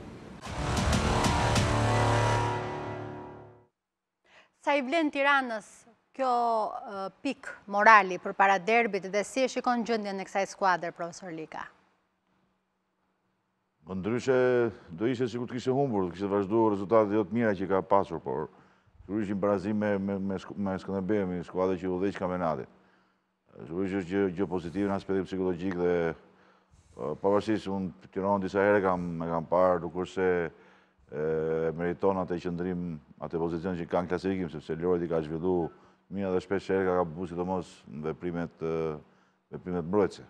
Ka prodhu futboll, por nuk arrit dot ta fitoj neshin. Ky është problemi i Tiranës. Po mendoj se barazimi sigurisht e çon më ndryshe në derbi. Po të shikojmë të dyja, dhe Tiranën dhe Skënderbeun, kush ka marrë një pikë? Tirana apo Skënderbeu? Për këtë si do të thoshim, si do të shpreheshim? Nga rezultati nuk mund të them nga loja, sepse loja nuk jam ndjekur loja. Nuk jam ndjekur loja. Nga rezultati them që është rezultati mirë. Për Tiranën? Për Tiranën. Okej, por edhe për Skënderbeun nga një ana tjetër është një pikë me vlerë në transfert, në kryeqytet, për të mos u larguar edhe Partizanit më shumë me diferencë pikësh. Si e shikon këtë? Kush e mori pikën? Kujt i vleti më tepër? Referojmë emrit të peshës rëndësisë së Tiranës, do të quhesh një pikë me vlerë, por në qoftë se shkojmë klasifikimin e Surinë e Tiranës, e Surinë e Skënderbeut dhe pretendimet që ka synimi e Skënderbeut, do thoshim që aq më tepër dhe si erdhi ndeshja edhe me penallti të humbur, i mundësit ishin duke qenë avantazh, mundësit ishin që Skënderbeu të merrte 3 pikshin. Por gjykoj që Tirana ka dalë fituar me 1 pikë, siç e tha profesori, nga ana psikologjike i bën mirë, sepse kundër Skënderbeut nuk u mposht, nuk u mund, sepse realisht barazoi. Por aq më tepër dhe në prag të derbit që është një pikë morali dhe ne shpresë për të parë një Tiranë akoma me entuziazëm e optimiste për të bërë një ndeshje më të bukur kundër Partizanit. A mund të jetë kthes derbi? Sa besim ke tek ky fakt? Nëse fiton Tirana? Jo, mund të jetë kthes me këtë moral për Tiranën, a mundet që derbi të jetë pika kthesës për Tiranën? Kampionati po të shikosh në vëmendje është ndarë në 2 grupe, janë 6 skuadra, të cilat pretendojnë për Europën, pra të filluar që nga Partizani të përfunduar tek Flamurtari, dhe 4 skuadra të cilat pretendojnë për të mos rënë nga kategoria. Të 4 këto skuadra, themi Tirana ka një marsh më shumë, nuk ka pikët që mund të kishte, ka gabuar në minutët e fundit, nuk është krim të marrësh një pikë me Skënderbeun, përkundërzi moral që jepet kësaj skuadre, dhe pastaj nëse Tirana arrin të fitojë një derbi, për Tiranën zero se ka fituar kampionatin. Nëse arrin të fitojë derbin, mas 14 rezultateve ndeshjeve që nuk fiton dot me Partizanin, zero se ka fituar kampionatin. Megjithatë duke si një ndeshje në shkretir, pavarësisht se ndeshja u bë e bukur, Tirana Skënderbeu, futbollistët u munduan të jepnin maksimumin në fushën e lojës, pati momente vërtet mjaft interesante sepse Skënderbeu është një skuadër e cila të lehtë luash, por dhe Tirana ka po të njëjtën fizionomi loje, por një ndeshje pa tifozë ishte vetvrase. 6 ndeshje pa fitore për Tiranën. Po me të shpash reagimin e trajnerit, mu duki pak kënaqur nga barazimi, pra pretendonte atë që Tirana po e ka dot e nuk e di se si mund t'i kthehet, pra i karakteri, pra besimi tek e pamundur në thojë, sepse nuk është se Skënderbeu është ekip që s'mundet, e mundi Laçi, mundet dhe Tirana ta kishte mbyllur ndeshjen pozitivisht, por kjo është një Tiranë që nuk di çfarë thuash, do ta quash sukses që brenda në kryeqytet ky ekip barazon me Skënderbeun, ta quash sukses si Sotaçi që në ato 4 fundit është më e mira, pra është më e mira atyre që janë në fund. Unë jam dakord në sensin e asaj që po thuhet. Megjithëse mua më duket se luftari është edhe më i plotë, duan më mirë se sa Tirana. Pra kjo Tiranë, unë e kam thënë herë tjetër, problemet nuk i ka në fush dhe ajo që është e rëndësishme, nuk besoj se ky do jetë një kampionat që nuk shpresoj të mos dalë nga kategoria, por nuk besoj të jetë një kampionat që do regjistrohet i suksesshëm. Derbi. Rëndësishme është që po të shikojmë me qimit e Tirana, jo i suksesshëm, i suksesshëm s'ka më dalë. Një derbi, nga ato që kemi parë deri tashti, e ka më kollaj Partizani ta fitojë. Derbi natyrisht është një histori më vete, nuk ka rëndësi fare klasifikimi. Me qimit e Tiranës, ne nuk jemi, asnjë nga ne këtu nuk është me memorie të shkurtër, sepse jo më larg se para 2 vjetësh, ishim pak a shumë në të njëjtën situatë Tirana, me nisi mirë, pastaj filloi mori tatpjetën dhe kam frikën, sepse në këtë pikë të kampionatit, nëse do të vazhdojë edhe 2 apo 3 ndeshje pa marrë pikë, kam frikë sepse do të fillojnë, do të shtrëngohet në fazën e 3 dhe të 4-të skuadrat rivale që janë për qëndrim kategori, kam potencial, Kruja nga java në janë po bind. Plus Kruja, Kamza dhe Luftëtari, po sidomos Kruja me Kamza janë të skuadra fushe, në sensin që kanë dhe një marsh më shumë atë të agresivitetit, të shpirtit garës për ndeshjet brenda. Ndërsa në Tiranë, jam mësuar shumë skuadra, që luajnë në Tiranë, përgjithsisht pa tifoz, një klime vakët, edhe nga ana psikologjike, unë kam luajtur shpeshherë si kundërshtar me Tiranën në Tiranë, edhe ajo nuk është se po luajmë u bubu në një fush, në një transfer të vështirë. Dhe nuk e kanë atë në faktorin e fushës. Pra Tirana do ta ketë më të vështirë se kundërshtarët e mbijetesës, është më në disfavor. Me këtë suri rezultatesh, pavarësisht paraqitjeve, për në fundi pikët janë ato që t'i japin siguri dhe qetësi, kam frikë se duhet shumë shpejt marrin pikë ose ndryshe do të vazhdojnë dishezën. Si e shikon Batha derbin nga larg? Them të drejtën, edhe unë Tiranën e shoh pak më dobët edhe se para 2 vjetësh. Nuk më ngrof as me lojë, as nuk më jep garanci kjo Tiranë. Normalisht Partizani është shumë më lartë në çdo aspekt, në organizim, në ekip, në cilësi. Historia ka treguar që ndoshta këto nuk kanë shumë vlerë përpara një ndeshje derbi është derbi, por që prapë kanë shumë diferenca të ndaja sado. Nuk kanë qenë kaq të ndaja diferenca vitet e tjera. Kam përshtypjen se kanë shumë diferenca ekipet. Si e shikon derbin nga larg si një ish i Partizanit? Sigurisht në derbi jam tifoz me Partizanin. Të thuash këtë i ke thënë të gjitha. Në fakt, Tirana unë do të filloj me një tjetër. E lash pjesën e dytë nuk e pash fare, se si ndeshje bukur, se Skënderbeu ishte shumë i mirë. Edhe atë ndeshje ka bërë gjëra të traditës që ka të bërë, luajti futboll shumë të bukur. E lash sepse për zetën më është dukur vetja sigurisht në vaki. Federata duhet gjejë rrugë dalje për zgjidhjen e problemit të dënimit kolektiv të tifozave. Federata, klubet, qa janë këto, policit private, policia shtetit, duhet të mblidhen dhe t'i vënd gishtin kokës. Nuk ka më kohë për dënime kolektive. Për 5 apo 10 rrugacër, po e them kështu rrugacër me plot gojë, nuk ka pse dënohet Tirana dhe qyteti Tiranës mos shoh një derbi që ishte me të vërtetë shumë e bukur. Tirana luajti mirë, po kishte përballë një Skënderbeu që e ka gjithçka dhe të jemi pa tifoz. Nuk e di, duhet gjetur urgjentisht një zgjidhje sepse futbolli nuk është zi. Futbolli pa tifoza nuk t'i jep asnjë lloj emocioni, ishte më shumë se një ndeshje e luajtur për nuk e di për çfarë luhesh ajo ndeshje. Por Tirana ka probleme me mënyrën se si pëson golat. Nuk është se nuk po shënon. Po Tirana nuk shënon dot, po pëson gola që janë fare qesharak apo fare dhe niveli për nuk e di se si pëson ato gola dhe pash që mbrojtja ka probleme edhe nuk shkon. Tirana duhet urgjentisht të rregullojë raportin me tifozët, raportin me klubin duhet të funksionojë dhe janë ndryshuar ca gjëra, edhe në këto gjëra kam parë që po ndryshon për mirë, të besojmë dhe dëshirojmë të gjithë, pavarësisht se nuk jemi kundër as për mua edhe Kastrioti mos bjerë, me të meritë dhe ato. Po Tirana, kampionati i bie vlera 30% në peshë në qoftë se bie Tirana. E vërtet. Mirë, shkojmë tek Albano për të parë çfarë është veçuar nga Tirana Skënderbeu. Albano? Po. Kemi diçka interesante nga ky takim? Është një moment te Tirana Skënderbeu, ishte një ndeshje e mirë, ndeshje fair, e arbitruar mirë nga arbitri tjetër i FIFA-s, Eugene Gjaja. Kemi një moment në minutën e 23 kur pati një pretendim si nga sulmuesi Korçar, ashtu edhe nga bankina e ekipit të Skënderbeut, por them se sot ato e kanë parë me vëmendje dhe përsëri mund ta shikojnë në këtë moment që lojtari Hoxhallari ka ndërhyrë te topi, ka larguar topin, e shikojmë, pastër, dhe me të drejtë Gjaja ka vazhduar lojën. Dhe them se, edhe duke e parë në këtë moment, them se dhe bankina Korçare do jetë qetësuar. Okej, vetëm këtë rast kemi këtu? Po, ishte ndeshje fair. Po tek Teuta luftëtari? Teuta po. Po, mund t'i ndjekim me qëse jemi në lidhje? Kemi një moment vërtet, jo të diskutueshëm, por kemi një moment, them, gabim, mos përqendrim.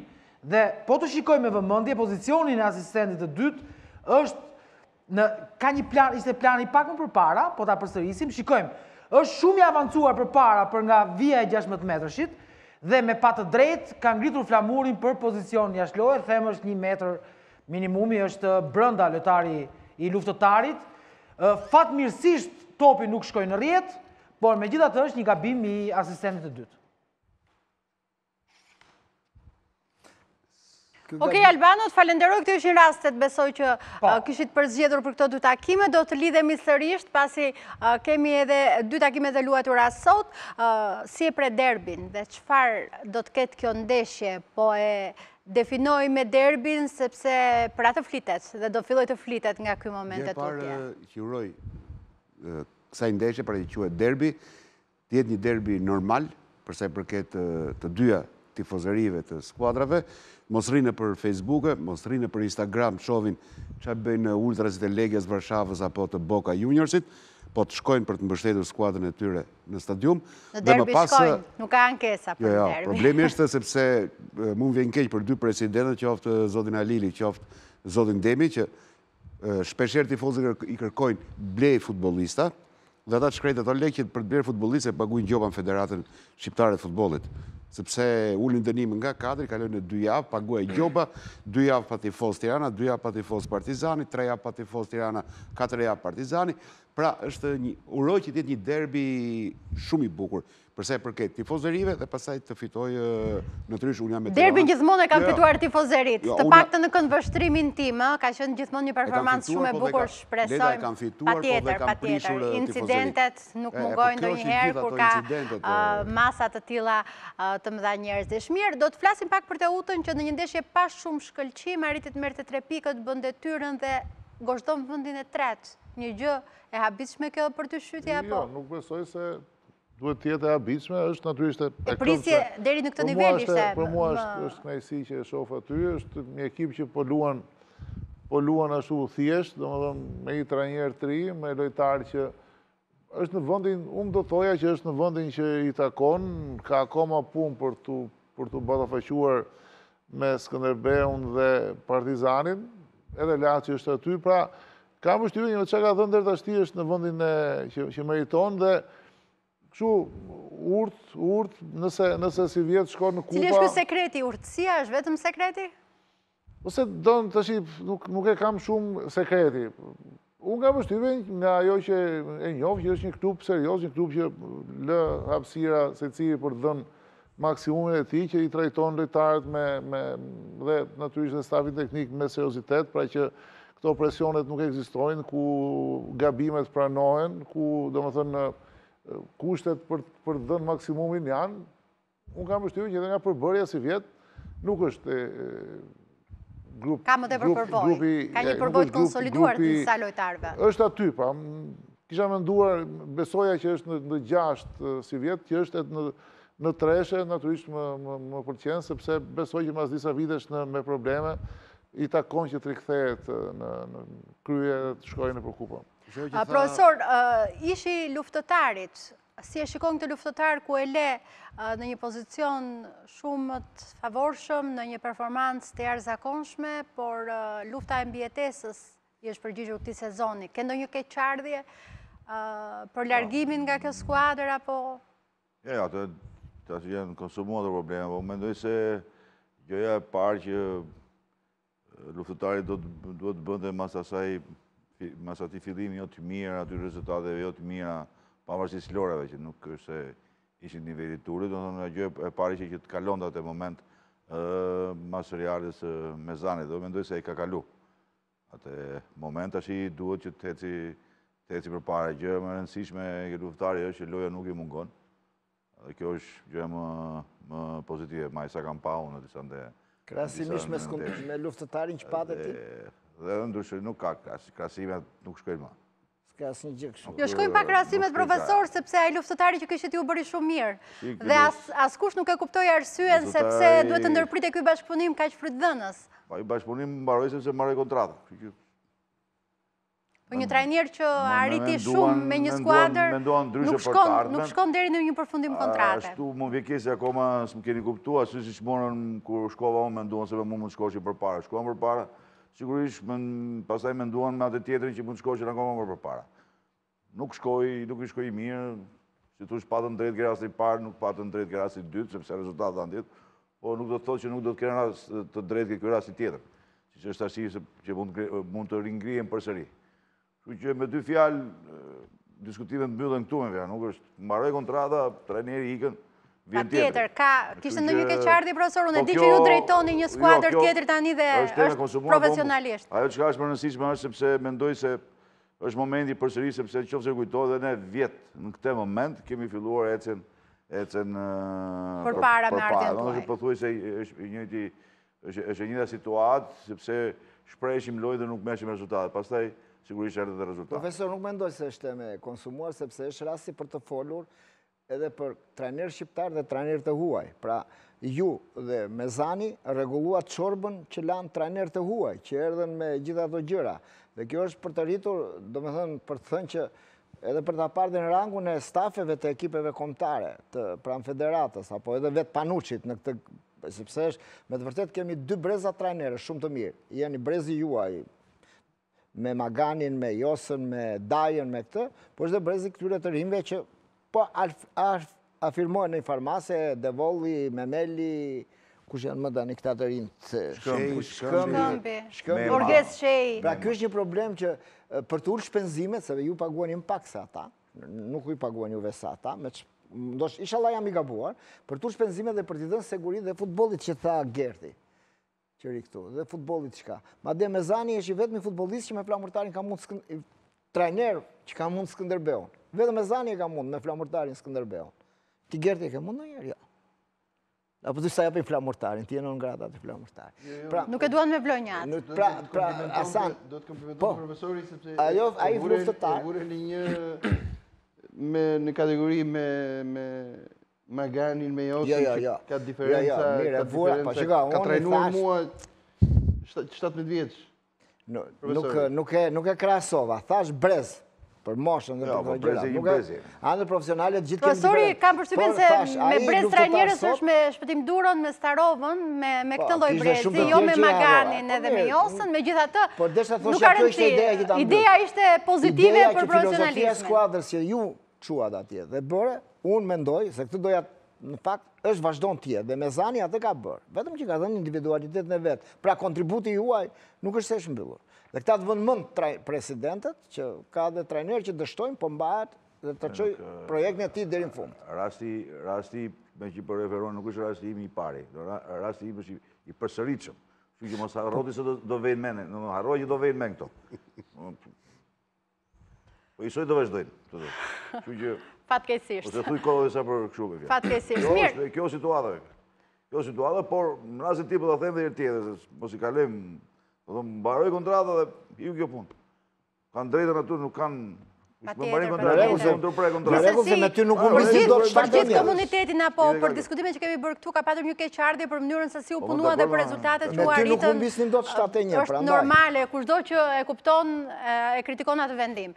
Mirë, janë vendime që nuk nga takojnë ne, nuk kemi çfarë të bëjmë. Shkojmë tek ndeshjet e luajtura sot, ka fituar Kuksi me 2 autogola, keqardhje për gjokën në deputimin me skuadrën e Kamzës, po ka vështirësi, nuk po dalin dot nga ngërçi, ndërkohë dhe Laçi ka fituar. Edhe Laçi me pikë të barabarta me Teutën, shumë afër zonës europiane, blind deri tani. Shohim kronikat.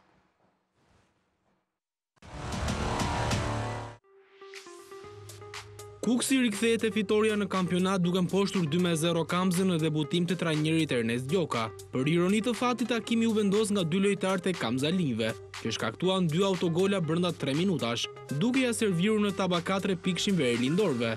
Gjoka pati kohën e mjaftueshme për ta përgatitur këtë takim për shkak të ndërprerjes së superiores, por nuk e ktheu dot Kamzën te fitoria që regjistroi disfatën e 4 radhazi.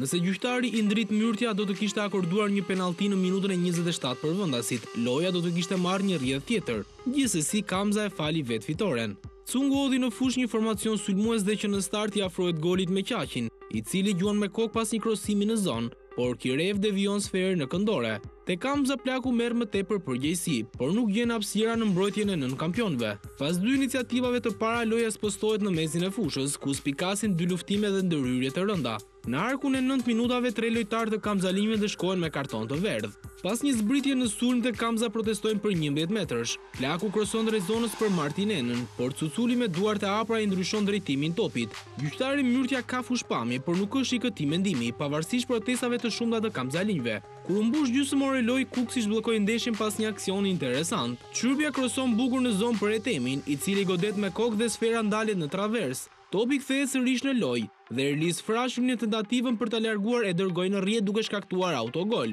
Festa është e gjitha për ver lindorët, që brenda 3 minutash e shohin veten në avantazh të dyfisht. Sërish gjithçka nis nga këmbët e arbër Çyrbjas. Dursaku hedh një top në zonë për Xarian. Nën presionin e mesfushorit Teqja impenjohet të largojë rrezikun, por shkakton autogol. Me portretin e ngrirë të Ernest Gjokës u mbyllën 45 minutat e para. Në të dytën Kuksi administron avantazhin duke i lënë shumë pak hapësira kundërshtarit. Gjoka brenda pak minutash bën 2 zvendësime, duke aktivizuar Mumajesin dhe Rolovic përzisin dhe Fukuin. Megjithatë, reagimi që ai priste nuk erdhi. Rasti i parë i rrezikshëm në këtë fraksion u regjistrua në minutën e 70. Shkodra provon nga goditja e dënimit, por predha e tij ndalet në shtyll. Me minutat që kalojnë gjithçka bëhet më vështirë për Kamzalin që duken të dorëzuar. Pavarësisht disa rasteve të rrezikshme, ndeshja u mbyll me rezultatin e sigluar në 45 minutat e para, me Kuksin që pozicionohet në mesin e artë me 24 pikë, një më pak se Teuta në vendin e tretë. Fati keq i skuadrës, shënun vetë 2 gola, mendoj që ishte edhe penalti. Dhe këto janë ato diferencat që bëjnë fushën lojës. Por sigurisht, unë mendoj që Kamza ka nevojë për shumë punë, ka nevojë për në radhë parë të qetësohet, të kuptoj se me nervozizëm nuk shkojmë as sekundi, edhe këtu do mundohemi të punojmë sa më shumë që skuadra të fitojë qetësinë, sepse qofse do vazhdojmë të jemi të acaruar, do t'i bëjmë dëm vetes dhe ndeshjet të ikin një pas një dhe pastaj na sjell probleme të mëdha.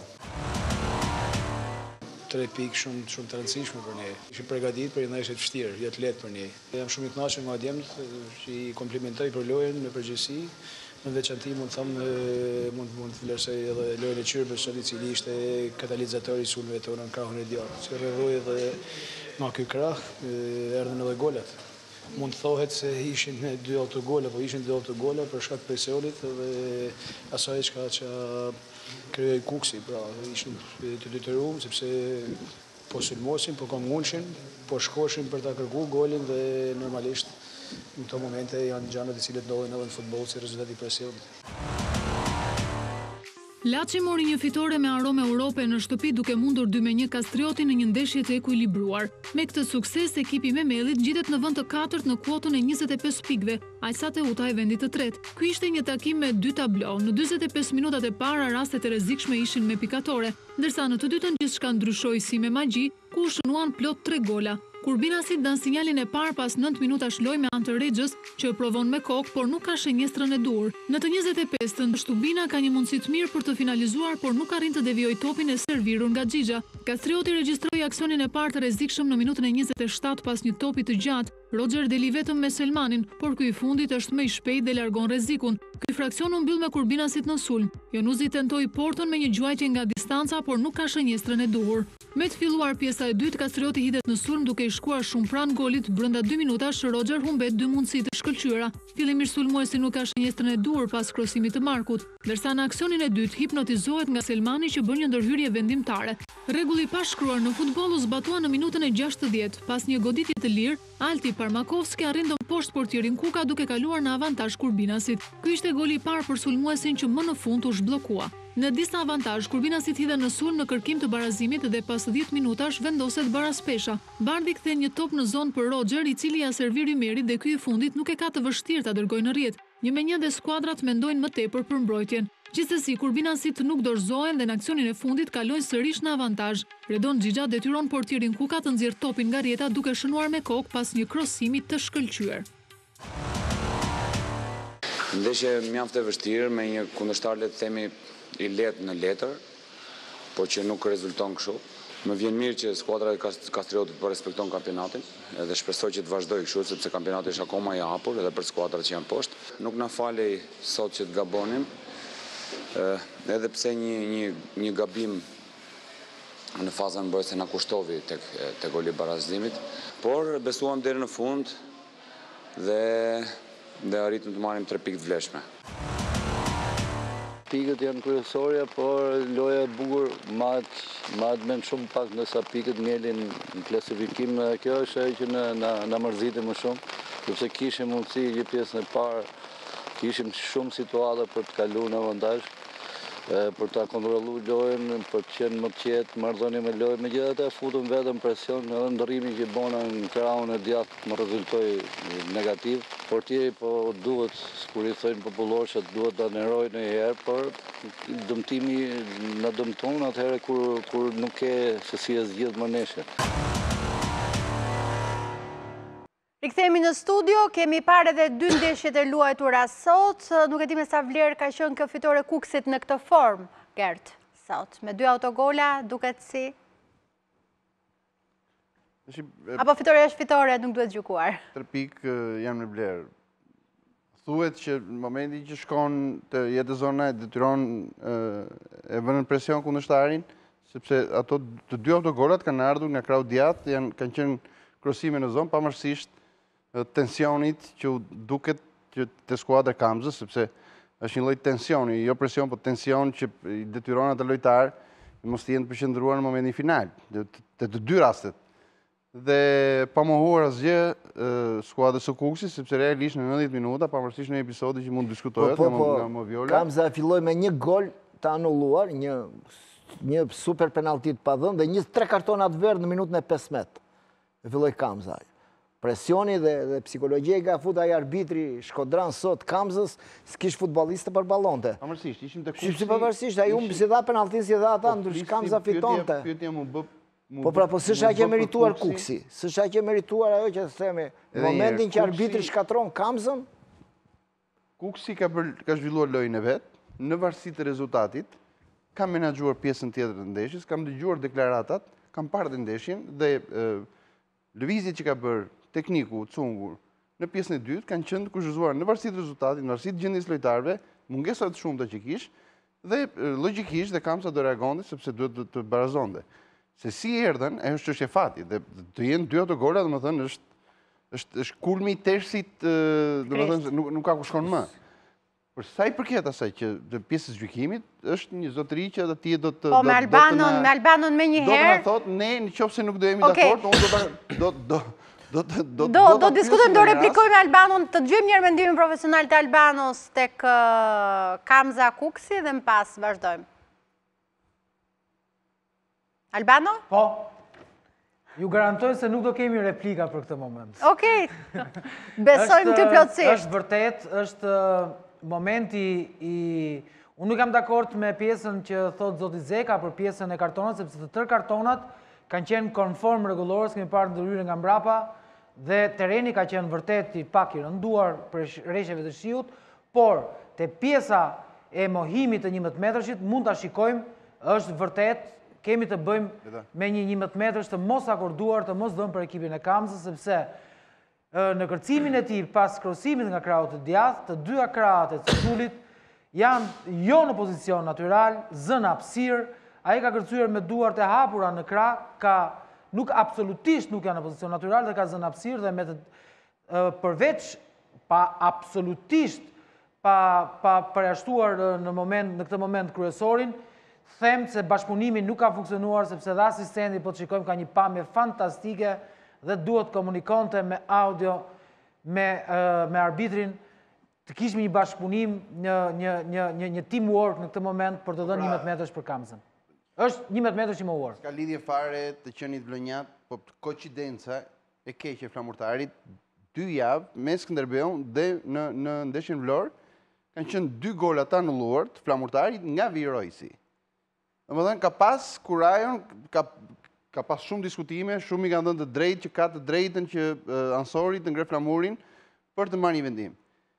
Që s'ka pas pamje në të 2 raste. Për të marrë vendim jo, po për të bërë një komunikim kryesorit. Për sinjalizuar. Në Korçë, Ansori, lojtari Bushit, ishte totalisht në shtëpinë, Ansori e ngriti, e kishte parë merit e tij apo qoftë. Ansori në Vlorë e njëjta me Torrasën, u anulloi një gol me teutën e Durrësit, ka qenë minutat e fundit. Ansori, prapë s'kish pamje, i kanë qenë në 2 raste, ka qenë kryesori më afër. Në rasti konkret, Ansori është ka 25 metra, 20 metra larg, e shef pastër, aq më tepër pasaj që... Po dhe kryesori më duket sikur nuk është shumë larg as kryesori, më duket thënë. Absolutisht jo. Nuk vlerësova në këtë moment gabimin e kryesorit, ë? Ja, dhe kryesori aty është. Absolutisht nuk vlerësova kryesorin, se kryesori për atë punë është. Pamjen e ka shumë pastër, por them se në këtë moment asistenti, prandaj është asistent, nuk është më vi rojtës, me termin e vjetër. Sot në futboll, emri i arbitrit ansor është asistent dhe duhet po të ndihmoj në vendimarrje kryesorin. Duhet të ketë bashkëpunim midis kryesorit dhe asistentit për një vendimarrje sa më të saktë. Okej, vetëm këtë rast kemi përzgjedhur këtu Albano? Ky pjesat nuk ishte. Okej, tek ndeshja. Kjo ishte momenti ishin 0-0, ishte momenti që mund zhvillonte lojën. Tek ndeshja e Laçit? Jo, ishte në një falenderoj. Okej. Arbitri i kolegjiumit të Durrësit, një arbitrimi mirë nuk pa. Të falenderoj Albano, të falenderoj. Bëjmë shkurt sa lodhemi kot jo asistenti mund të kishte ndërhyrë. Arbitri kishte përpara sy s'do ishte ta jepte penalti dhe pikë mbaroi. S'do ta japi, s'ka mundësi. Për ta parë ka parë. S'ka mundësi mos e shikonte. Nuk ka akordoi penalti, s'duhet ta japi. Ajo që më bëri përshtypje ishte edhe sërish ngacmimi i trajnerit Armando Cungu me Reginaldon. Kjo tregon që dy skuadrat ka pa tension për shkuar kjo ndeshje. Nuk ishte aq e lehtë, dhe donin me të vërtet bënin kthesën edhe Kuksi për rezultatet e dobta dhe ajo. Nuk po thot njeri se me dy ato golat që bëri, Kuksi e meritoi fitore, por nuk ishte ndonjë Kuks, po e them prap Albano, më thotë që kanë marrë 3 kartona të drejtë. Mua të paktën njeri s'më duk fare i drejtë. Por 3 kartona të bën shumë pa drejtë në momentin që ai u dha idenë që unë e kam darë mendjen për ju. Pra e bëri me vepra arbitri, që në fillim të saj dhe është dëmi psikologjik që i ushtron skuadrës kur i thua me një arbitrim të qëllimshëm, nuk është gabim njerëzor. Këtu nuk bëhet më fjalë për kështu. Këtu bëhet fjalë për një arbitër që ka ndarë mendjen çfarë do bëj. Dhe komunikimi me ndimsin e vetë, pastaj ato janë shakara që i di gjithë bota, bën çfarë të duan dhe si të duan, nuk është ajo. Por Kuksi ka probleme, vazhdon të jetë në psikologji dhe Kuksi. Po pse sërish një konflikt i tillë kur u duk se situata u qartësuar shumë mirë mes Cungut dhe Reginaldos? Natyrisht futbollistët e huaj që vinë duke u mësuar me përkëdheljen, ndoshta duken dhe të pasvendësueshëm dhe kur janë nuk janë në... Po ishte absurde, minuta 90... Unë mendoj që... Dytë duket kur e ndroj. Unë mendoj që ka ikur koha që lojtarët kenë rol më shumë se sa trajnerit. Trajneri është njëshi, ai vendos, ai merr përgjegjësinë, ai dënon dhe ajo bëhet. Cungu natyrisht është i duruar dhe i qetë, jam i bindur që edhe pse ka qenë në drejtim të lojës, nuk ka ndonjë faj, por Reginaldo nuk është rasti i parë që tregon shenja mendjemadhësie, shenja të një replike me drejtuesit e skuadrës, a thua ai është anteu i asaj skuadre. Okej, mirë. Po, shyti kishe diçka? Jo, doja të kujtoja që kur dori mbas penaltisë që ule atje dhe qante, mu duk se është, nuk ta gjykoja në planin e mendjemadhësisë, është një lojtar që e ndjen. Lojtarët e kush bata asnjë nuk do të dali.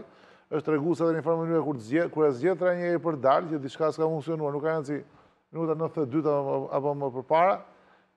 Ndoshta më tepër se ç'duhet i ngarkuar emocionalisht, reagimet janë që pranojnë, trajnerët prandaj janë më të pjekur, janë më të ftohtë kur gjykojnë. Nuk besoj se duhet bërë rast. U bë rast konflikti mes tyre.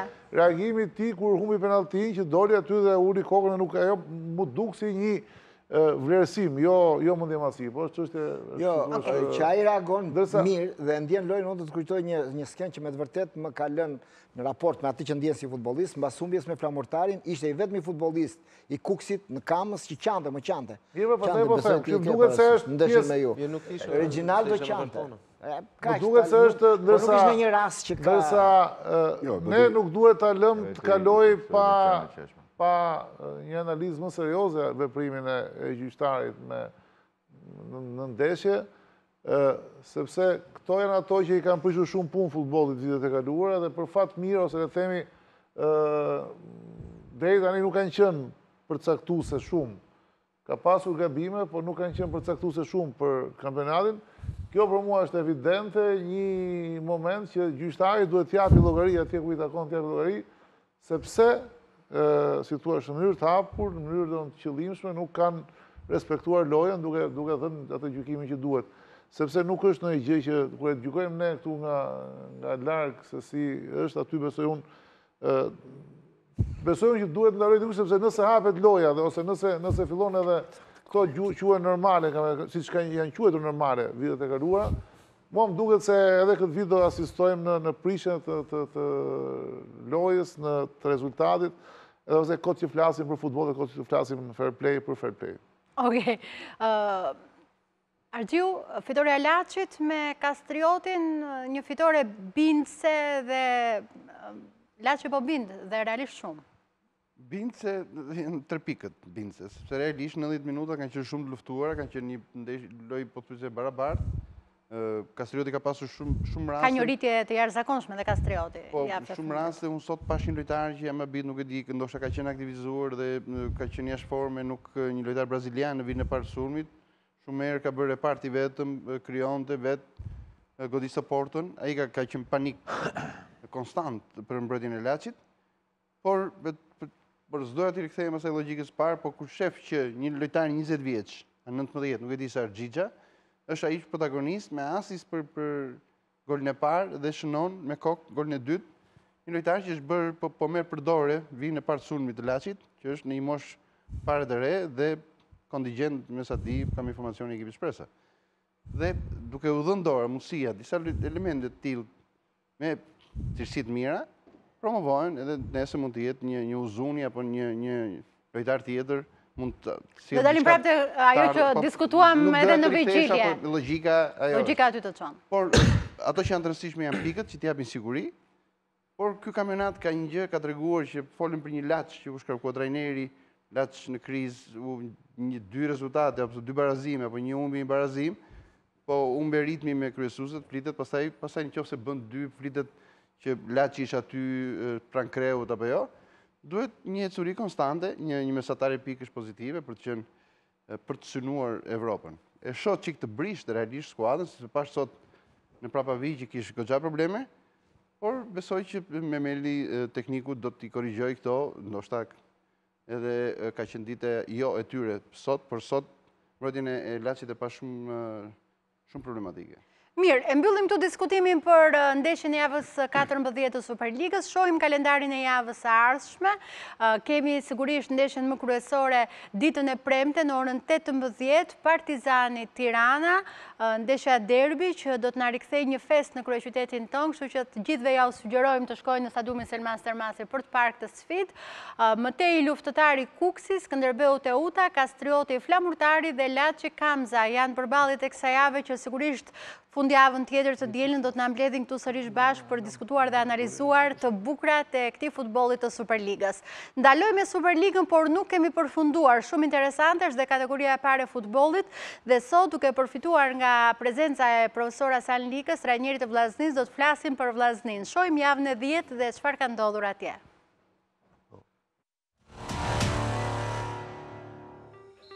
Vllaznia rikthehet e fitoria në kategorinë e parë duke mposhtur 2-1 Korabin në Peshkopi, ku që blutë nisin fazën e dytë me sukses duke treguar edhe një herë tjetër se nuk e diskutojnë rikthimin në sallonin e madh të futbollit shqiptar. Me këtë sukses të besuarit e Hasan Likës ngjiten në kuotën e 24 pikëve, 4 më shumë se Erzeni që bën presion nga pas. Vllaznia kaloi në avantazh pas çerekore lojë me Olsi Gocajn që finalizoi një aksion interesant të kuqebluve. Në disavantazh Dibranët hidhen në sulm në kërkim të barazimit, por si Raza ashtu edhe Skuka nuk mposhtin dot sherrin. Në minutën e 21 miqt patën një mundësi të shkëlqyer për të dyfishuar shifrat me Junior, por braziliani gaboi fatalisht nga pika e bardhë e penalltis. Korabi luan mirë në këto 5 minuta dhe Kovaci vendos baraspeshën duke shënuar me kokë pas një krosimi në zonë. Edhe gjysma e dytë nisi me kuqeblut në sulm. Fillimisht është Lika që kërcënon, por sulmuesit i mungon efikasiteti. Në këto minuta loja është e bukur me sulme dhe kundër sulme. Rastet e rrezikshme nuk mungojnë, por meritat shkojnë për portierët që janë të pakalueshëm. Kur të gjithë prisnin fërshëllimin e trefish të gjyqtarit, Gilman Lika i dha goditjen e nokautit Korabit duke shënuar pas një krosimi të gurishtës.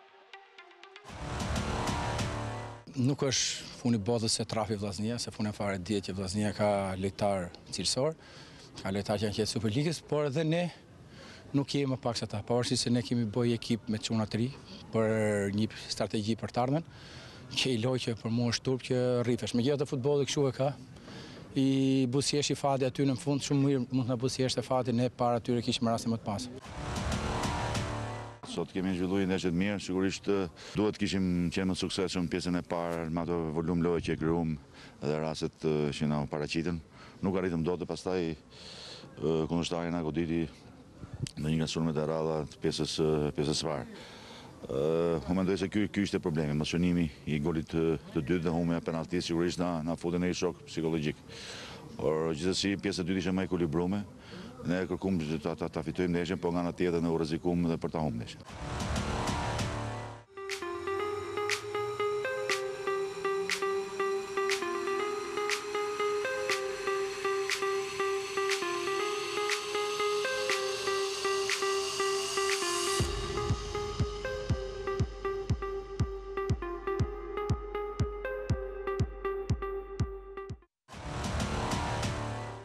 Lushnja mori një fitore pa shumë vajtje në grupin B duke mposhtur lehtësisht 3-0 Tomorin që vinte me probleme.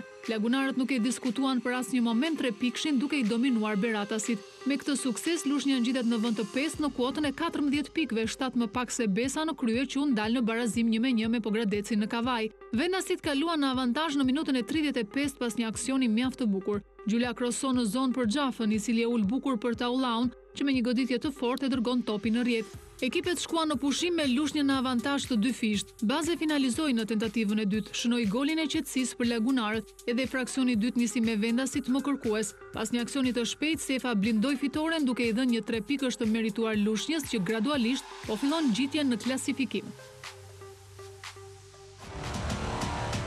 Mendoj që djemë të qenë përgatitur mirë, jo vetëm nga ana taktiko-fizike, por edhe nga ana psikologjike, sepse ta fitoshin ndeshjet duhet nga ana psikologjike. Mendoj që ishin të përgatitur për ta fituar të ndeshje. Kemi bërë një pjesë parë mirë, relativisht mirë, kemi shtuar 2 gola, jo se pjesë dytë nuk kemi bërë pjesë mirë, kemi pas raste për shtunim, kemi shtuar, por jemi munduar të administrojmë ndeshjen, mbasi rezultati na dikton.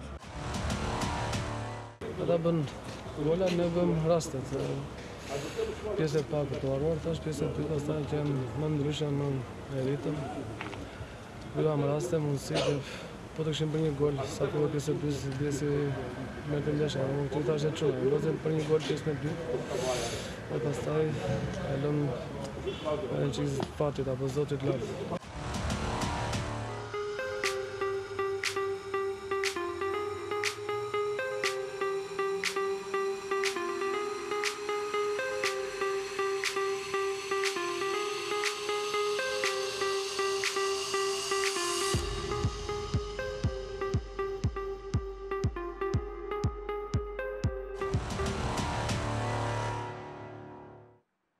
Mirë, rikthehemi me njëherë me profesor Likën për diskutuar për vllazni. Profesor, ta themi hapur që na mungon shumë vllaznia për ta patur më tepër prezente në studio, për ta patur më tepër prezente me të mirat dhe të këqijat. Kuptohet që dhuron ky futboll, edhe pse unë jam betuar që do jetë çdo javë në fair play dhe është çdo javë në fair play, po na mungon në elit.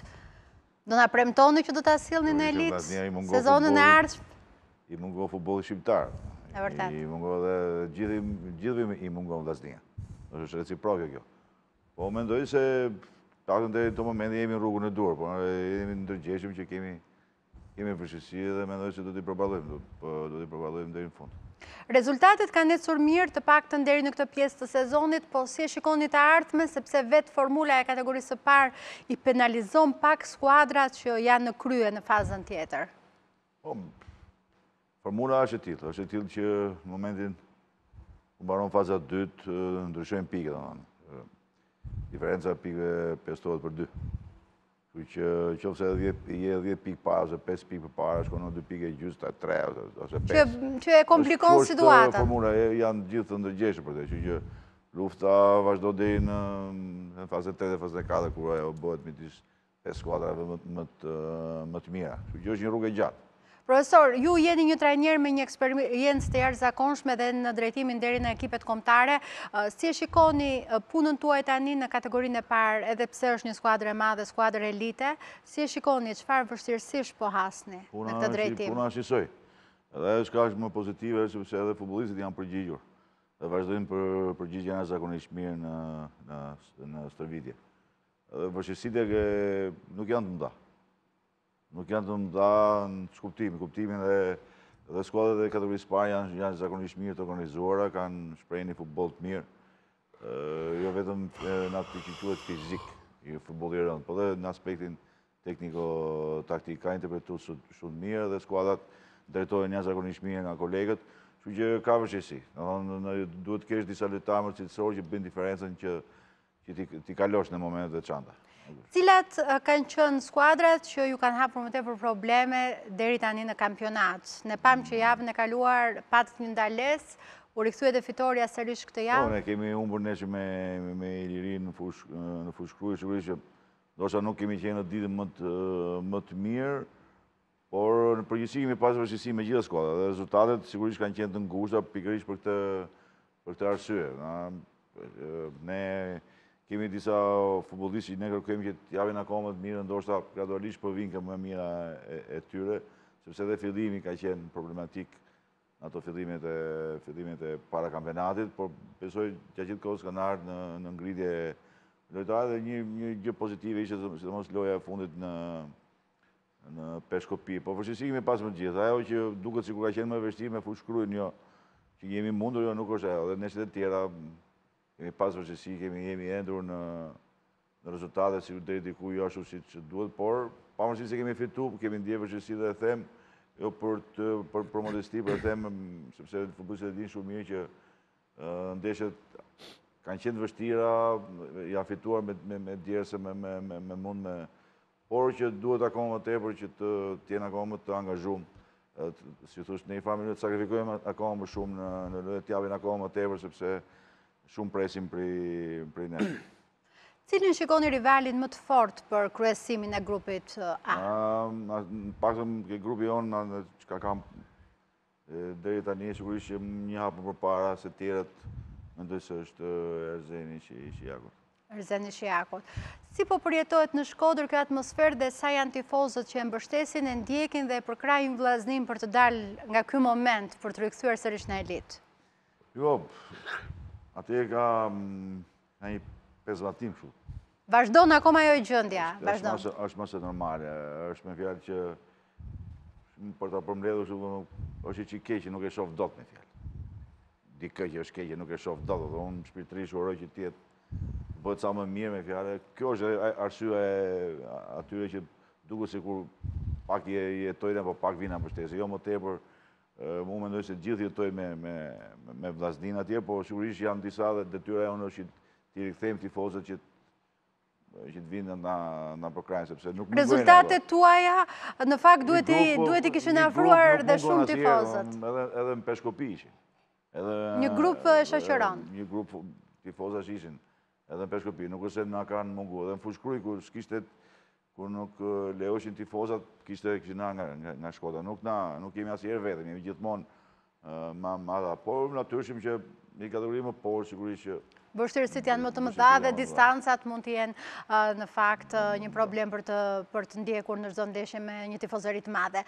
Si është ndihma e bashkisë dhe sa mbështetje keni dhe çfarë po ndodh në Shkodër, se është i pakët e informacioni, po afrohet dikush të mbështesi financiarisht për te atyre mundësive financiare që ka bashkia? Ne financohemi nga bashkia, kemi ndihmën e plot nga bashkia e Shkodrës.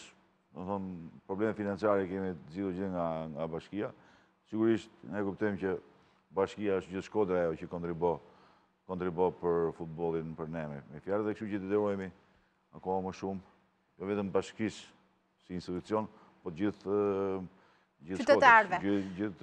Profesor, si shikoni dhe rivalitetin, nuk e di sa objektiv është fitimi i titullit në kategorinë e parë për ju dhe për vllaznin, dhe si shikoni ndoshta rivalitetin dhe gjendjen dhe të grupit B në këtë kategori? Grupin B nuk është se kena... Jeni komplet të shkëputur, e di sepse llogarit bëhen veç e veç, po është objektiv titulli? Objektiv, sigurisht objektiv është që ne të jemi në tjetën superiore. Kjo është objektivi, por kështu kalon gjithmonë nëpërmjet fitimit grupit dhe pastaj edhe fitimit të titullit. Kjo është objektivi kryesor. Sigurisht që pretendojmë që edhe gjatë lëvizjeve të janarit. Është premtuar që do të afrohen lojtar dhe a keni nevojë realisht për disa përforcime? Do shikojmë se çfarë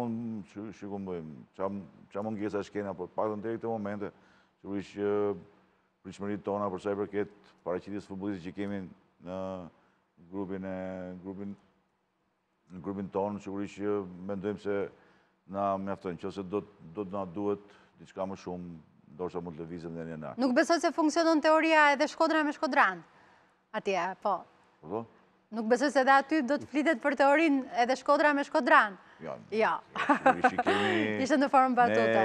Kemi 2-3 lojtarë që janë nga Shkodra. Gjithë tjerë janë Shkodran. Gjithë Shkodran, aty është. Ku ka më mirë se Shkodran, no? Jo, kur vinë superiore dhe këta ashtu do bënë. Ja, nuk e di. Jo, ti nuk mund ta dish, po ne kemi drejt ta themi. Mos më thuaj, profesor, që në përfundim kur ta sjellësh vllaznin në superiore do të përfundoj kontrata, se nuk e pranoj më. Po, se jo. Kontratën kështu e kam, një veçare kam, se kam. Mirë, profesor, të falenderoj shumë për prezencën këtu sot. Besoj kemi ndarë disa mendime për vllazninë e Hasan Likës dhe vllazninë e madhe të futbollit shqiptar që e presim vitin e ardhshëm në Super League për të patur sharmin shkodran, por edhe bukurinë që dhuron ky futboll. Kemi ardhur në fund të mbrëmjes tonë. Falenderoj miqtë e ftuar këtu në studio, përveç profesor Hasan Likës, Artan Shytin, Dritan Lundrën, Gerda Gjiun, Idris Bathën, profesor Xhevdet Zekën dhe Albano Janku në studion paralele. Të dielën tjetër me me tjerë tëftuare me një studio vërtet për të ndjekur, për të folur për futbollin, për Superligën. Miru takofshim, natën e mirë.